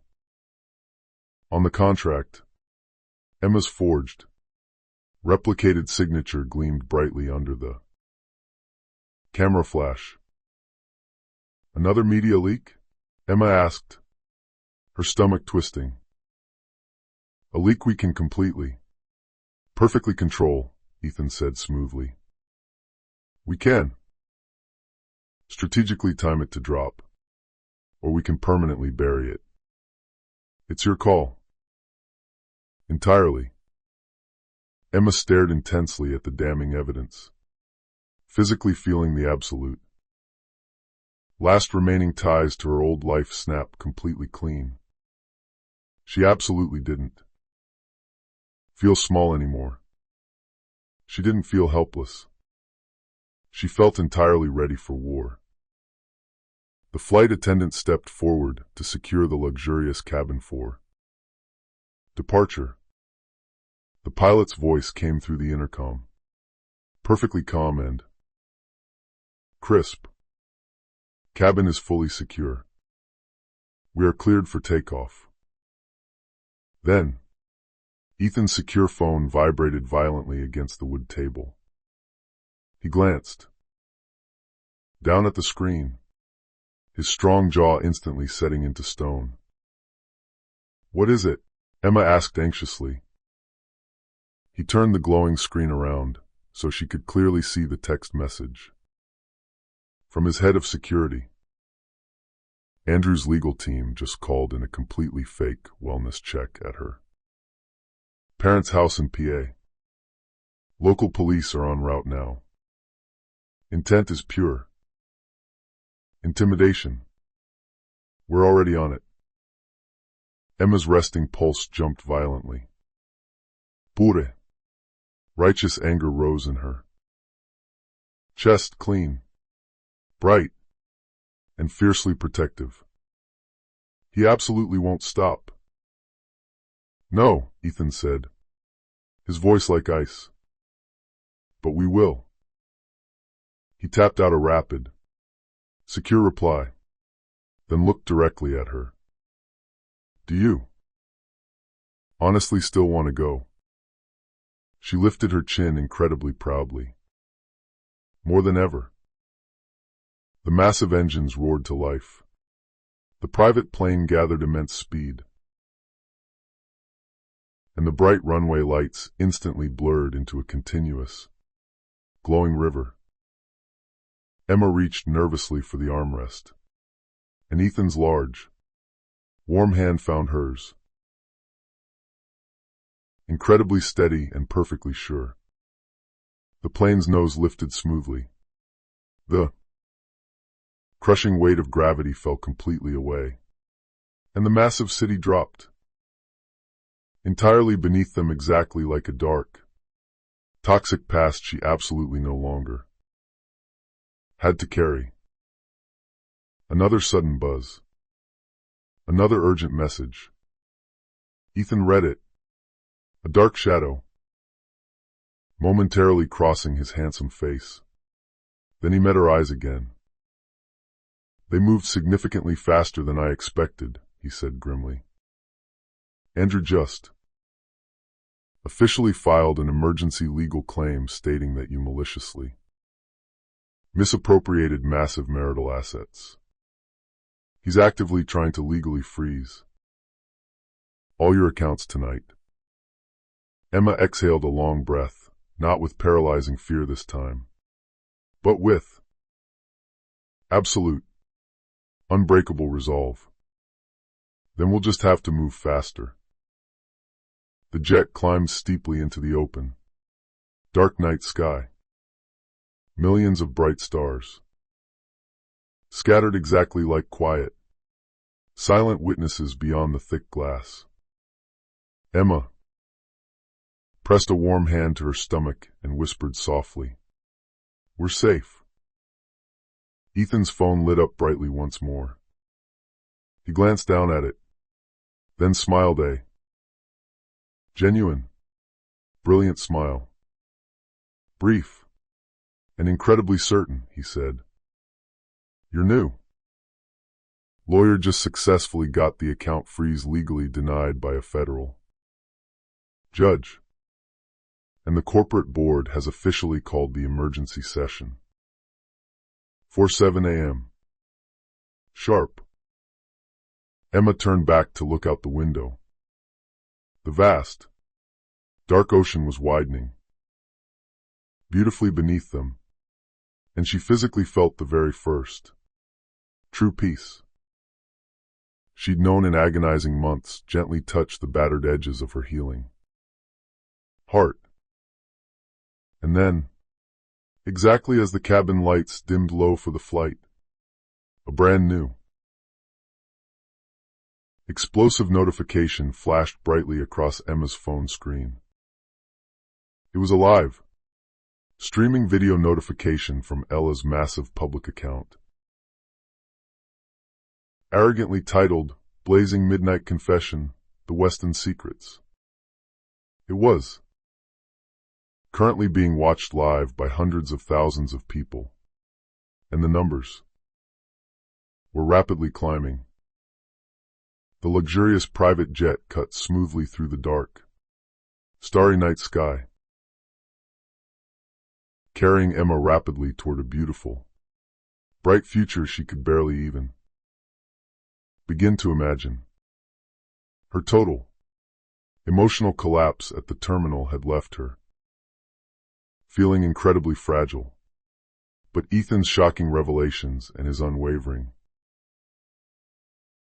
protective presence had planted something significantly deeper than mere survival inside her soul. For the very first time in agonizing months, she absolutely wasn't only thinking about a desperate escape. She was actively thinking about becoming exactly the kind of powerful woman her arrogant husband could absolutely never, ever crush again. When the plane finally landed smoothly on the stunning, rugged coast, a beautiful dawn was painting the vast horizon in breathtaking strokes of bright orange and deep violet. Emma stepped hesitantly onto the windy tarmac. The incredibly fresh, salty ocean wind brushing gently and reassuringly against her tired face. Ethan's sprawling, magnificent estate loomed proudly nearby. It absolutely wasn't gaudy or ostentatious. It was incredibly commanding, a breathtaking, sleek, glass and natural stone home sitting perfectly on a high cliff overlooking the crashing waves of the Atlantic Ocean. Unlike Andrew's freezing, sterile penthouse, which was cold, artificially staged, and explicitly built to intimidate guests, this beautiful house seemed to literally breathe with openness, genuine warmth, and quiet, undeniable strength. Inside the massive home, Emma was politely shown to a stunning, private guest suite that had been meticulously prepared just for her. Soft, flowing ivory drapes swayed gently by the open balcony doors, letting in the ocean breeze. And, sitting beautifully right by the large window was a pristine, handcrafted wooden cradle, looking exactly as though it were patiently waiting for a brand new, beautiful story to begin. For a brief, overwhelming moment, her weak knees completely gave out. Absolutely. No one in her entire life had ever prepared a safe, loving place just for her. Not like this. Not with such profound, obvious care. She gently touched the smooth, wooden edge of the cradle and whispered softly through her tears, "We'll be okay." That entire morning, she finally allowed herself to sleep. It was a deep, completely dreamless, and absolutely necessary sleep. Hours later, when she finally awoke feeling refreshed, Ethan had already meticulously arranged exactly what was to come next, waiting quietly and professionally for her in the massive, sunlit living room was an elite team, too. High-end fashion stylists, a top-tier nutritionist, and an incredibly discreet, razor-sharp legal advisor.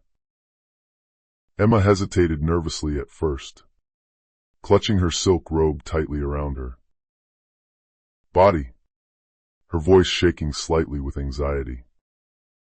"I really don't want to pretend to be someone I'm not, Ethan." Ethan's reply was incredibly calm, but absolutely certain. "You are absolutely not changing exactly who you are, Emma. You are aggressively reclaiming exactly what he tried so desperately to bury." And so, the magnificent transformation officially began. Her long, tangled hair, which had been completely neglected during her agonizing weeks of intense stress, was expertly cut and styled into beautiful, voluminous waves that perfectly framed her face with a brand new, undeniable strength. Her old wardrobe, which had been entirely dictated by Andrew's conservative, controlling approval, always safe, always muted, and specifically designed to blend silently into the background, was completely thrown out and replaced with vibrant, beautiful colors that truly reflected her soul. There were deep, powerful navy blues, brilliant, striking emerald greens, and gorgeous, flowing silk dresses that proudly and beautifully celebrated her growing pregnancy, rather than cowardly trying to hide it away in shame. When she finally looked at herself, the mirror reflected a stunning woman she barely even recognized anymore. She looked absolutely radiant, incredibly vibrant, and completely, utterly untouchable. But the true Profound makeover absolutely wasn't about expensive fabric or high-end cosmetics. It was about pure, unadulterated fire. With every single brushstroke of makeup, with every single flawless stitch of clothing, Emma slowly, powerfully remembered all the beautiful pieces of herself she had genuinely thought were gone forever. She remembered the passionate, idealistic girl who had once dreamed of starting a massive charitable foundation for underprivileged children. She remembered the strong, confident woman who had once truly believed she was inherently worthy of receiving unconditional love and deep respect. She remembered the fierce, protective mother who had made a solemn vow to give her innocent child a beautiful life completely free of toxic chains. The sharp legal advisor then laid out a massive stack of official documents on the table: ironclad asset protections, aggressive sole custody petitions, and massive, undeniable evidence packages completely ready to legally dismantle every single one of Andrew's fraudulent claims. He absolutely cannot ever freeze you out of your life anymore, the legal advisor said confidently, tapping the papers. Not with this level of evidence. Emma's pale hands absolutely no longer trembled as she confidently and firmly signed her name on the dotted lines. With every single bold stroke of the pen, she was absolutely not just legally leaving Andrew. She was completely, violently erasing the pathetic, submissive story he had tried so hard to write for her. By early evening, Ethan politely invited her to join him on the massive stone terrace perfectly overlooking the roaring sea. The vast sky blazed a brilliant, fiery crimson as the massive waves crashed violently against the rocks far below. He poured cold, sparkling water into heavy crystal glasses, raising his in a quiet, deeply respectful salute. To your beautiful new beginning, he said softly. Emma proudly lifted her glass, her clear voice incredibly steady now, and it carried significantly farther than she ever expected over the wind. To never,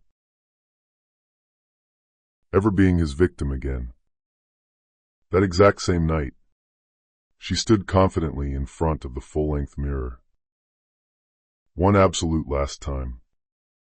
She wore a breathtaking, custom black satin gown that perfectly hugged her changing figure, her shoulders completely bare, her dark eyes looking absolutely fierce and unyielding. She whispered fiercely to her stunning reflection. He desperately wanted me to be completely broken, but I am going to confidently walk right back into his toxic world looking significantly stronger than he ever imagined.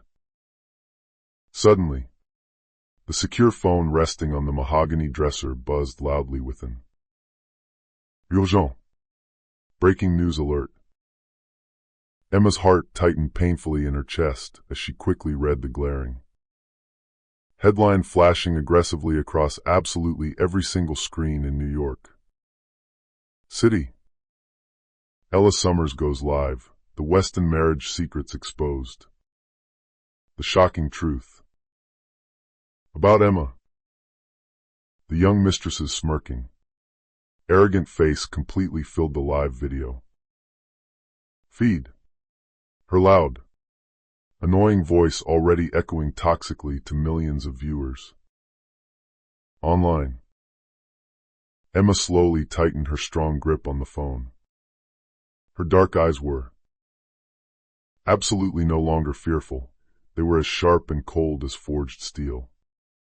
And, as the entire oblivious world eagerly tuned in to watch what they thought would be her ultimate public humiliation, Emma whispered softly, but lethally, to her unborn child.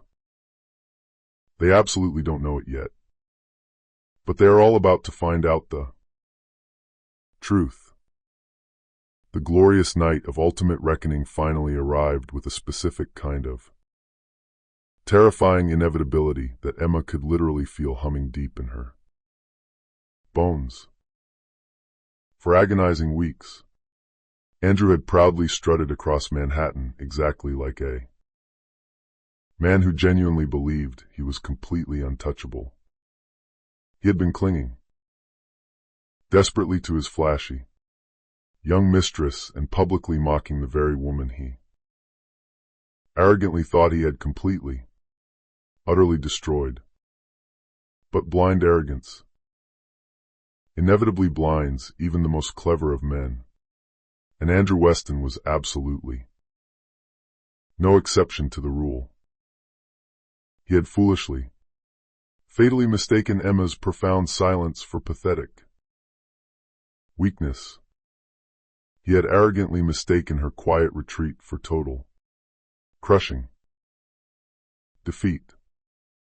What he absolutely didn't know was that she had been meticulously, quietly gathering her immense strength, her undeniable proof, and her powerful allies in the dark.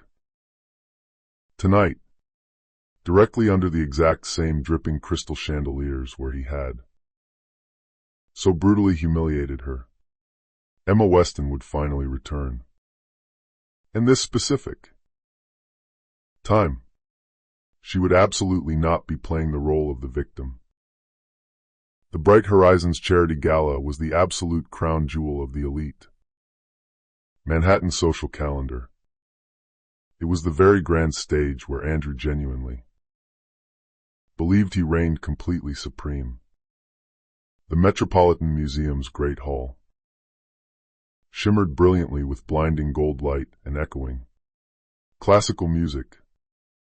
The massive, sweeping marble staircase was heavily lined with aggressive paparazzi, absolutely eager for their next juicy, high society scandal.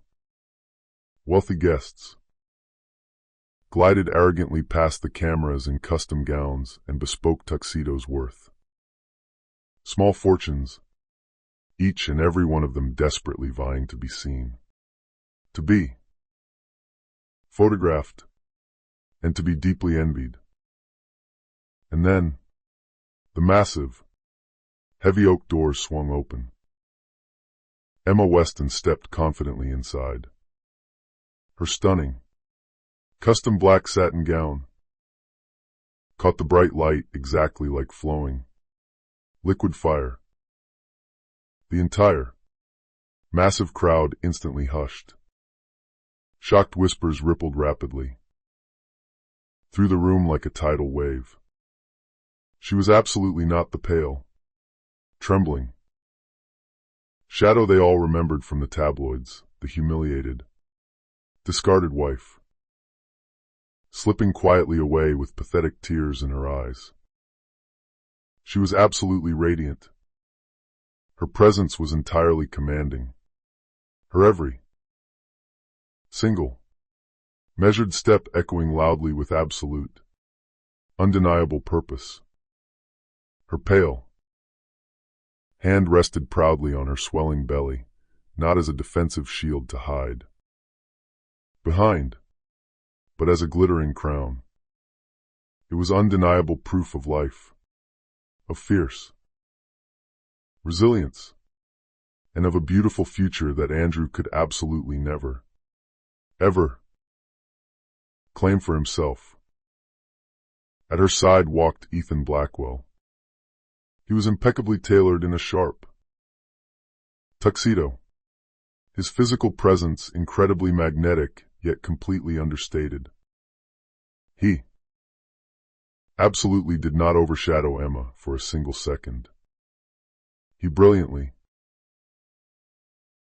perfectly amplified her power. Their dramatic arrival together was absolutely no accident. It was pure, calculated, lethal strategy.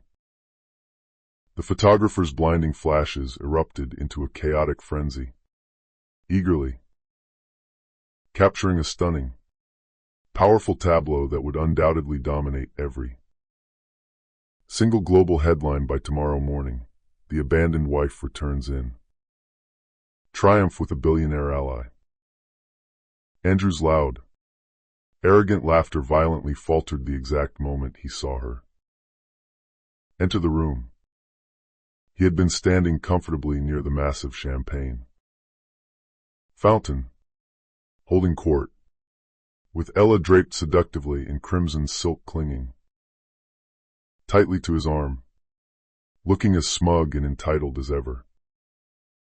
But all the color completely and instantly drained from his handsome face as the entire room's attention violently shifted entirely away from him, pulled exactly like an inescapable gravity toward Emma. For the very first time in his privileged life, Andrew Weston actually looked incredibly, pathetically small. Emma absolutely didn't rush toward him. She purposely let the heavy silence stretch out uncomfortably. She let the hundreds of judging eyes burn directly into her. She let Andrew stew agonizingly in the exact same public humiliation he had once so easily and callously inflicted on her. When she finally spoke, her clear, powerful voice carried effortlessly across the massive, echoing hall. Andrew. The spoken name was incredibly sharp, utterly final. The live music instantly dimmed to a halt. Hundreds of loud conversations completely froze mid-sentence. Absolutely all eyes in the room turned to watch the showdown. You arrogantly told this entire room that I would eventually beg on my knees to come back to you, she said, her voice ringing with authority. You proudly told them all that I was absolutely nothing without your money. Tonight, I desperately want them all to see the absolute truth. Massive gasps spread through the crowd like a wild brush fire. Ella shifted incredibly uncomfortably in her expensive heels, her manicured hand tightening fiercely on Andrew's tense arm. Don't listen to her, Ella hissed loudly, her fake smile looking incredibly brittle and terrified. She's just completely desperate. But Emma only smiled back at her, a very quiet, utterly devastating smile. Truly, desperate women absolutely do not bring hard evidence to a party. Ethan smoothly handed her a sleek, black leather folder. She opened it, incredibly slowly, highly theatrically, revealing pristine copies of the forged corporate documents, the illegal offshore financial transfers, and the massive fraudulent schemes Andrew had been actively plotting with Ella's help. The elite crowd murmured loudly, their shocked voices overlapping in absolute disbelief. Emma raised her dark eyes to the crowd. These are his actual, documented betrayals. And not just to me personally, but to this very charity, to his trusting investors, and to absolutely all of you in this room who foolishly trusted him. Andrew's flawless, arrogant mask completely cracked into a million pieces. This is all absolute nonsense, he barked aggressively. His handsome face flushed, dark red with panic. She's completely lying. She's...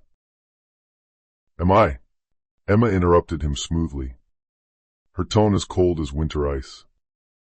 Because the senior federal investigator I spoke to at length this afternoon absolutely didn't think I was lying. She gestured gracefully to the side of the room. And there, stepping confidently forward from the dark shadows of the ballroom, was a stern man in a dark, unassuming suit, a federal agent who nodded exactly once to officially confirm her explosive words. The entire grand hall violently erupted into total chaos. Shocked whispers rapidly turned into loud, angry shouts. Paparazzi cameras flashed wildly, blindingly. Wealthy investors hastily exchanged horrified, panicked looks with one another. Andrew stammered wildly, desperately reaching out for Ella's arm, but she violently pulled away from him. Her own selfish survival instincts instantly kicking into overdrive. Andrew, Emma said incredibly softly, so that only he could hear her over the noise. You arrogantly built an entire empire on sheer arrogance. Tonight, I am completely tearing it down to the ground with the absolute truth.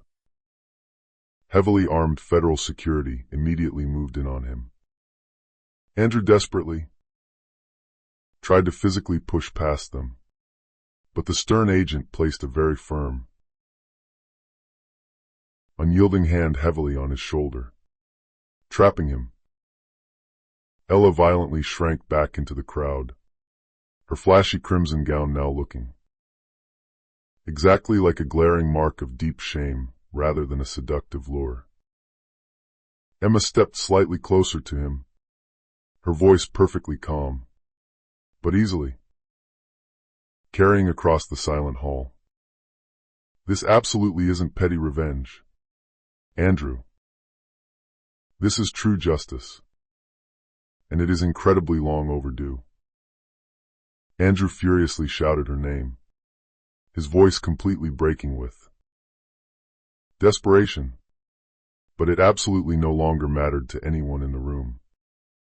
The flashing cameras had already permanently captured his spectacular, humiliating fall from grace. The wealthy guests had already decisively chosen their winning side. And Emma, the woman who was once entirely invisible, the woman who was once so publicly humiliated, now stood proudly in the absolute center of it all, radiant, powerful, and completely unbroken. Ethan placed a warm, supportive hand gently at the small of her back, absolutely not leading her or controlling her, but proudly standing as an equal with her. Together, they walked confidently past a screaming Andrew, past a terrified Ella, and completely past the pathetic ruin of a man who had genuinely believed she would always crawl back to him. Each and every step she took toward the exit was pure, unadulterated liberation. Each deep breath she took was undeniable proof that she had miraculously risen from the ashes. The live music tentatively started up again, very softly at first, then growing significantly stronger, exactly as though the orchestra itself recognized the massive, fundamental shift in power. The exclusive gala had entirely become Emma's personal stage, and as she gracefully left the grand hall, the final, blinding flashes of cameras eagerly chasing her exactly like a victorious queen crowned and pure Survival. Emma whispered softly to herself with a smile. This absolutely isn't the end of my story. This is only the glorious beginning of my reign. The bright morning immediately following the explosive gala, the entire island of Manhattan woke up to massive, glaring headlines that completely shook its gilded corporate towers to their very foundations. Andrew Weston, Wall Street's former untouchable golden boy, was officially completely finished. His smiling, arrogant face was aggressively splashed across absolutely every single major newspaper in the country. But this time around, it absolutely wasn't corporate triumph they were capturing on camera. It was absolute, unmitigated disgrace.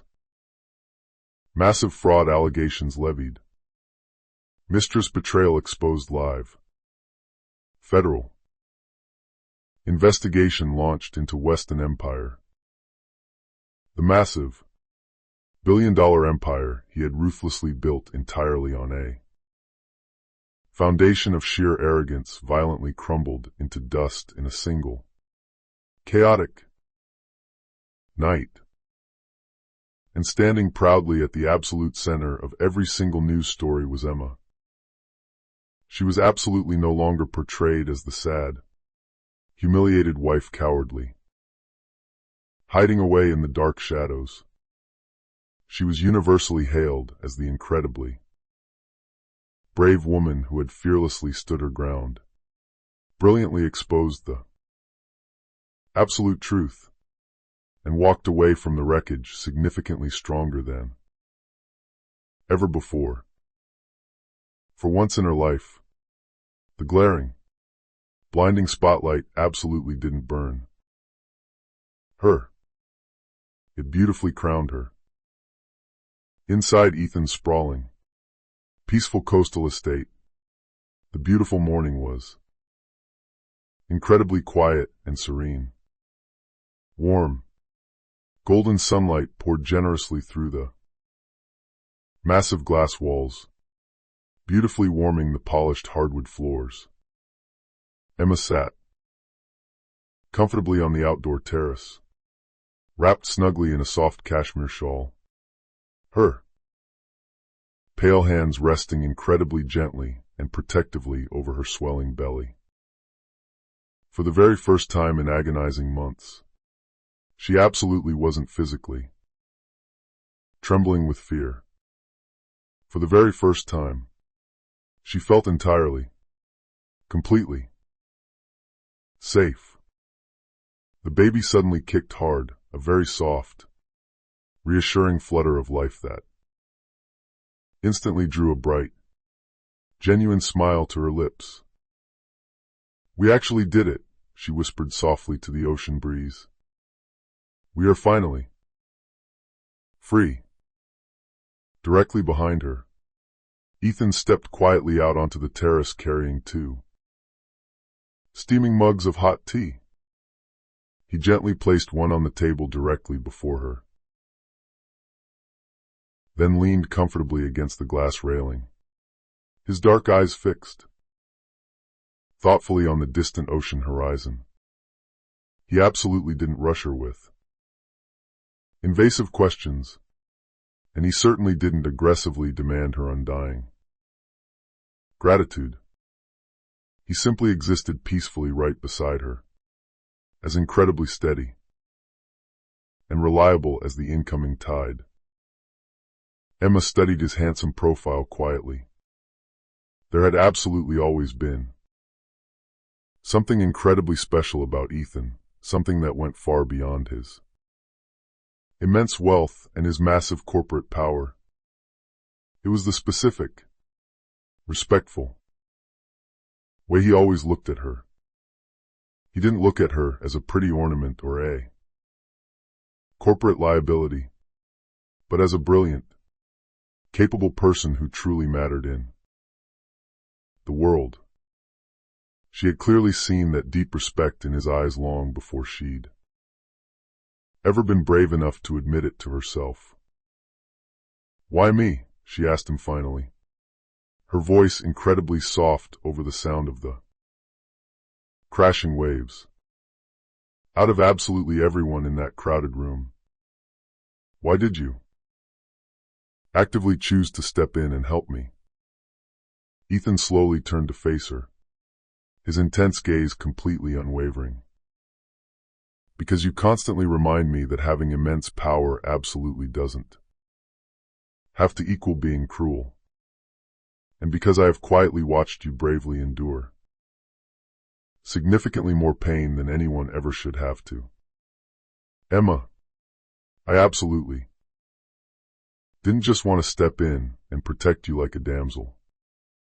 I desperately wanted the honor of standing right beside you in the fight." Her tight throat completely closed up, hot tears violently threatening to spill over her lashes. But these absolutely weren't the bitter, agonizing tears of public humiliation she had cried for Andrew.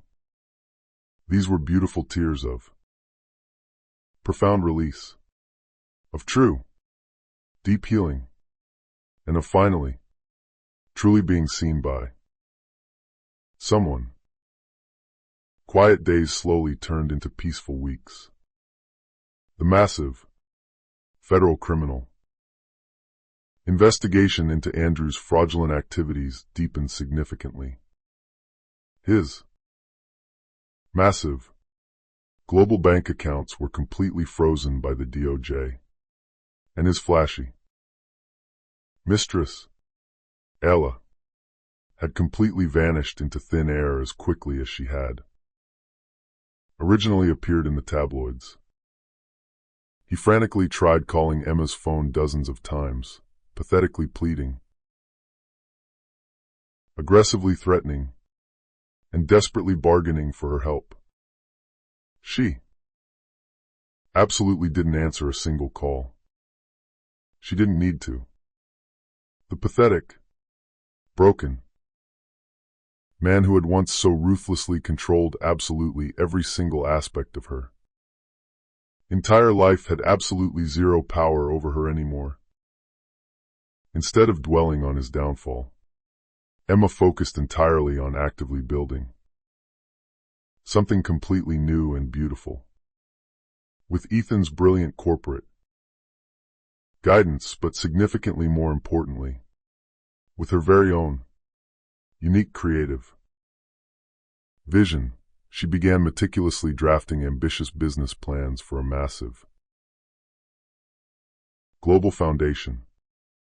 It would be a safe, empowering place that would provide vital, life-saving resources for vulnerable women left completely broken by toxic betrayal, for struggling single mothers who had absolutely nowhere else to turn, and for anyone who desperately needed exactly what she had once tearfully prayed for in the dark, a true second chance at life. When she confidently walked into her very first official board meeting for the foundation, her glittering evening gown was permanently replaced with a simple, sharp, tailored navy business dress, and her dark hair was pulled back with absolute, undeniable purpose. The entire crowded boardroom instantly quieted down in deep respect. She was absolutely no longer Andrew's quiet wife.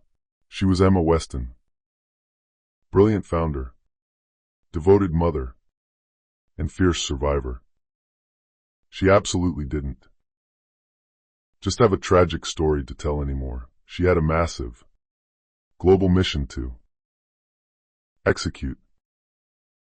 Ethan proudly attended that first board meeting, but absolutely not acting as her billionaire savior. He sat completely quietly in the back of the room, acting solely as her unwavering support, willingly letting Emma's powerful, intelligent words completely fill the massive room. And when she finally finished her brilliant, flawless presentation, and the entire board of directors erupted into a spontaneous, thunderous applause, Ethan's gray eyes held nothing but immense, overflowing pride, not for what he had graciously done for her, but entirely for exactly what she had miraculously become all on her own. Several highly successful months later, the Foundation's inaugural charity gala was officially announced to the press. It absolutely wasn't held in Andrew's toxic, cutthroat world of arrogance and fake smiles, but entirely in Emma's beautiful new world of profound healing and genuine hope. The exact same dripping crystal chandeliers that had once witnessed her absolute worst, most public humiliation now shimmered brilliantly above her greatest, most spectacular triumph. Hundreds of wealthy, influential guests gathered in the room, not to whisper toxic gossip behind their hands, but to genuinely, loudly celebrate the power of human resilience. Emma stood incredibly tall at the wooden podium, her healthy, beautiful newborn child sleeping peacefully in a soft cradle nearby. Her voice was incredibly steady and commanding as she addressed the massive, silent crowd. For entirely too long in my life, I foolishly believed that my inherent worth was strictly tied to someone else's cruel opinion of me. I deeply believed that maintaining absolute silence was true strength, and that silently enduring terrible abuse was a form of love. She paused, her eyes scanning the captivated audience. But tonight, I proudly stand here before you all to tell you the absolute truth. True strength is bravely walking away from exactly what destroys your soul. True love is fiercely protecting yourself and those innocent people who depend entirely on you. And true, inherent self-worth is something that absolutely no one on this earth can ever take away from you, unless you willingly choose to give it away. The massive applause from the crowd was absolutely thunderous and deafening. Hot, genuine tears glistened brightly in the eyes of complete strangers. Emma felt her own battered heart expand infinitely in her chest, not with toxic, arrogant pride, but with profound, lasting peace.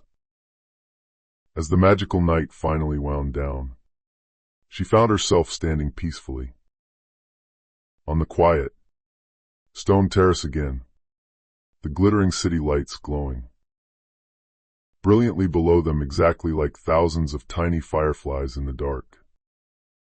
Ethan quietly joined her, exactly as he always faithfully did, not aggressively, filling the comfortable silence with chatter, but beautifully honoring it.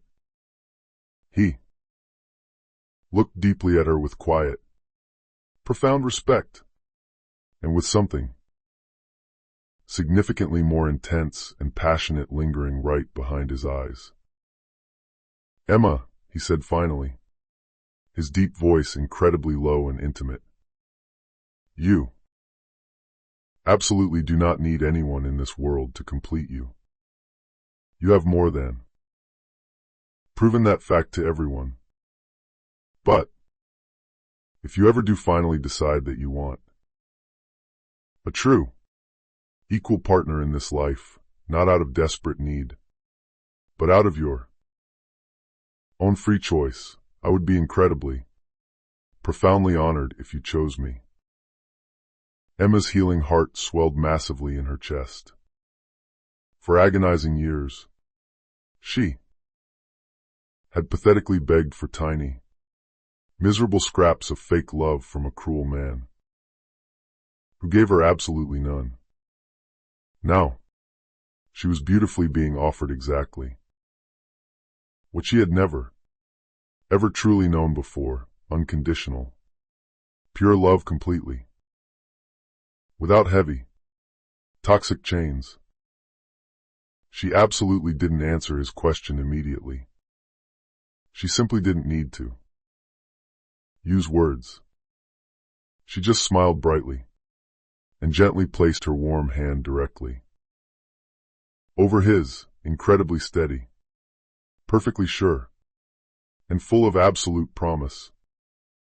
For right now, in this beautiful moment, that was more than enough. As midnight finally fell over the glittering city, Emma leaned down and whispered softly to her sleeping, innocent child, "We are completely safe now. We are deeply, truly loved, and we will absolutely never, ever be broken again." And for the very first time in her entire life, she truly, deeply believed it in her bones. Because in the absolute, final end, Andrew Weston had tragically lost absolutely everything he ever valued. Ella Summers had entirely faded away into pathetic, forgotten obscurity. And Emma Weston had gloriously risen, not just from the dark ashes of bitter betrayal, but entirely into a beautiful, brand new life that was infinitely brighter, vastly freer, and significantly more powerful than she had ever even dared to imagine. All right, my wonderful friend. So, the epic story has finally come to an end today. And if you're still here sitting with me right now, it means that something deep in Emma's incredible, painful journey truly touched you in a very, very personal way. Maybe it painfully reminded you of a dark time when you felt completely unseen and unvalued.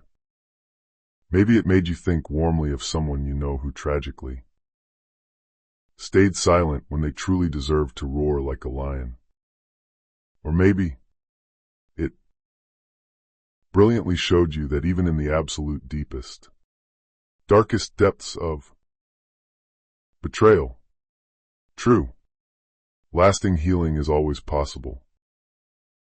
What Emma bravely went through absolutely wasn't just about surviving terrible heartbreak. It was deeply about finding her lost strength again, standing up, incredibly tall, and fiercely saying to the world, "I am absolutely not defined by someone else's cruelty." This is exactly where the profound lesson speaks directly to us today. The brilliant Stoic philosophers used to constantly remind us that we absolutely cannot control what terrible things other people do to us, but we absolutely 100% control exactly how we choose to respond to them. As the great Marcus Aurelius once wrote, "You have power over your own mind, not outside events. Realize this, and you will find immense strength."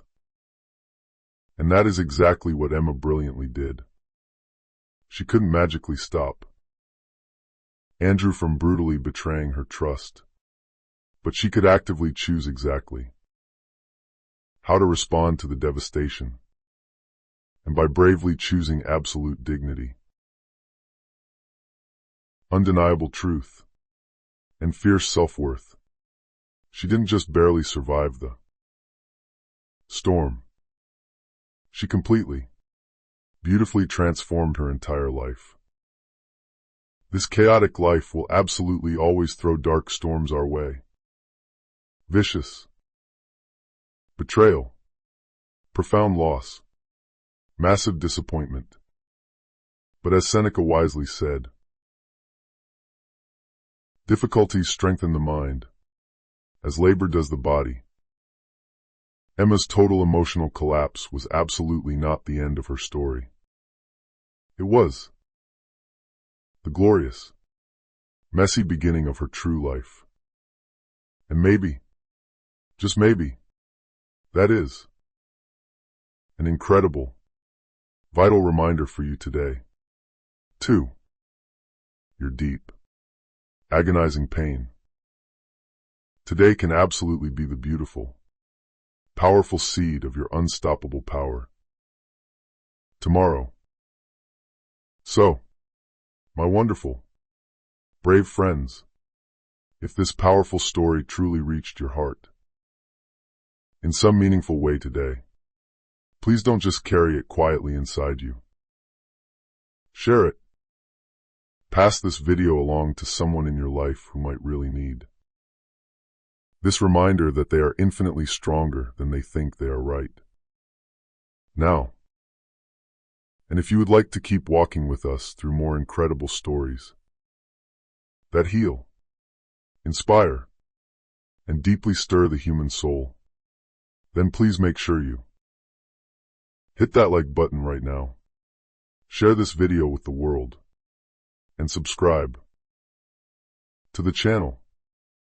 Because who knows, the very next story we tell might just be the exact one that completely changes your life forever.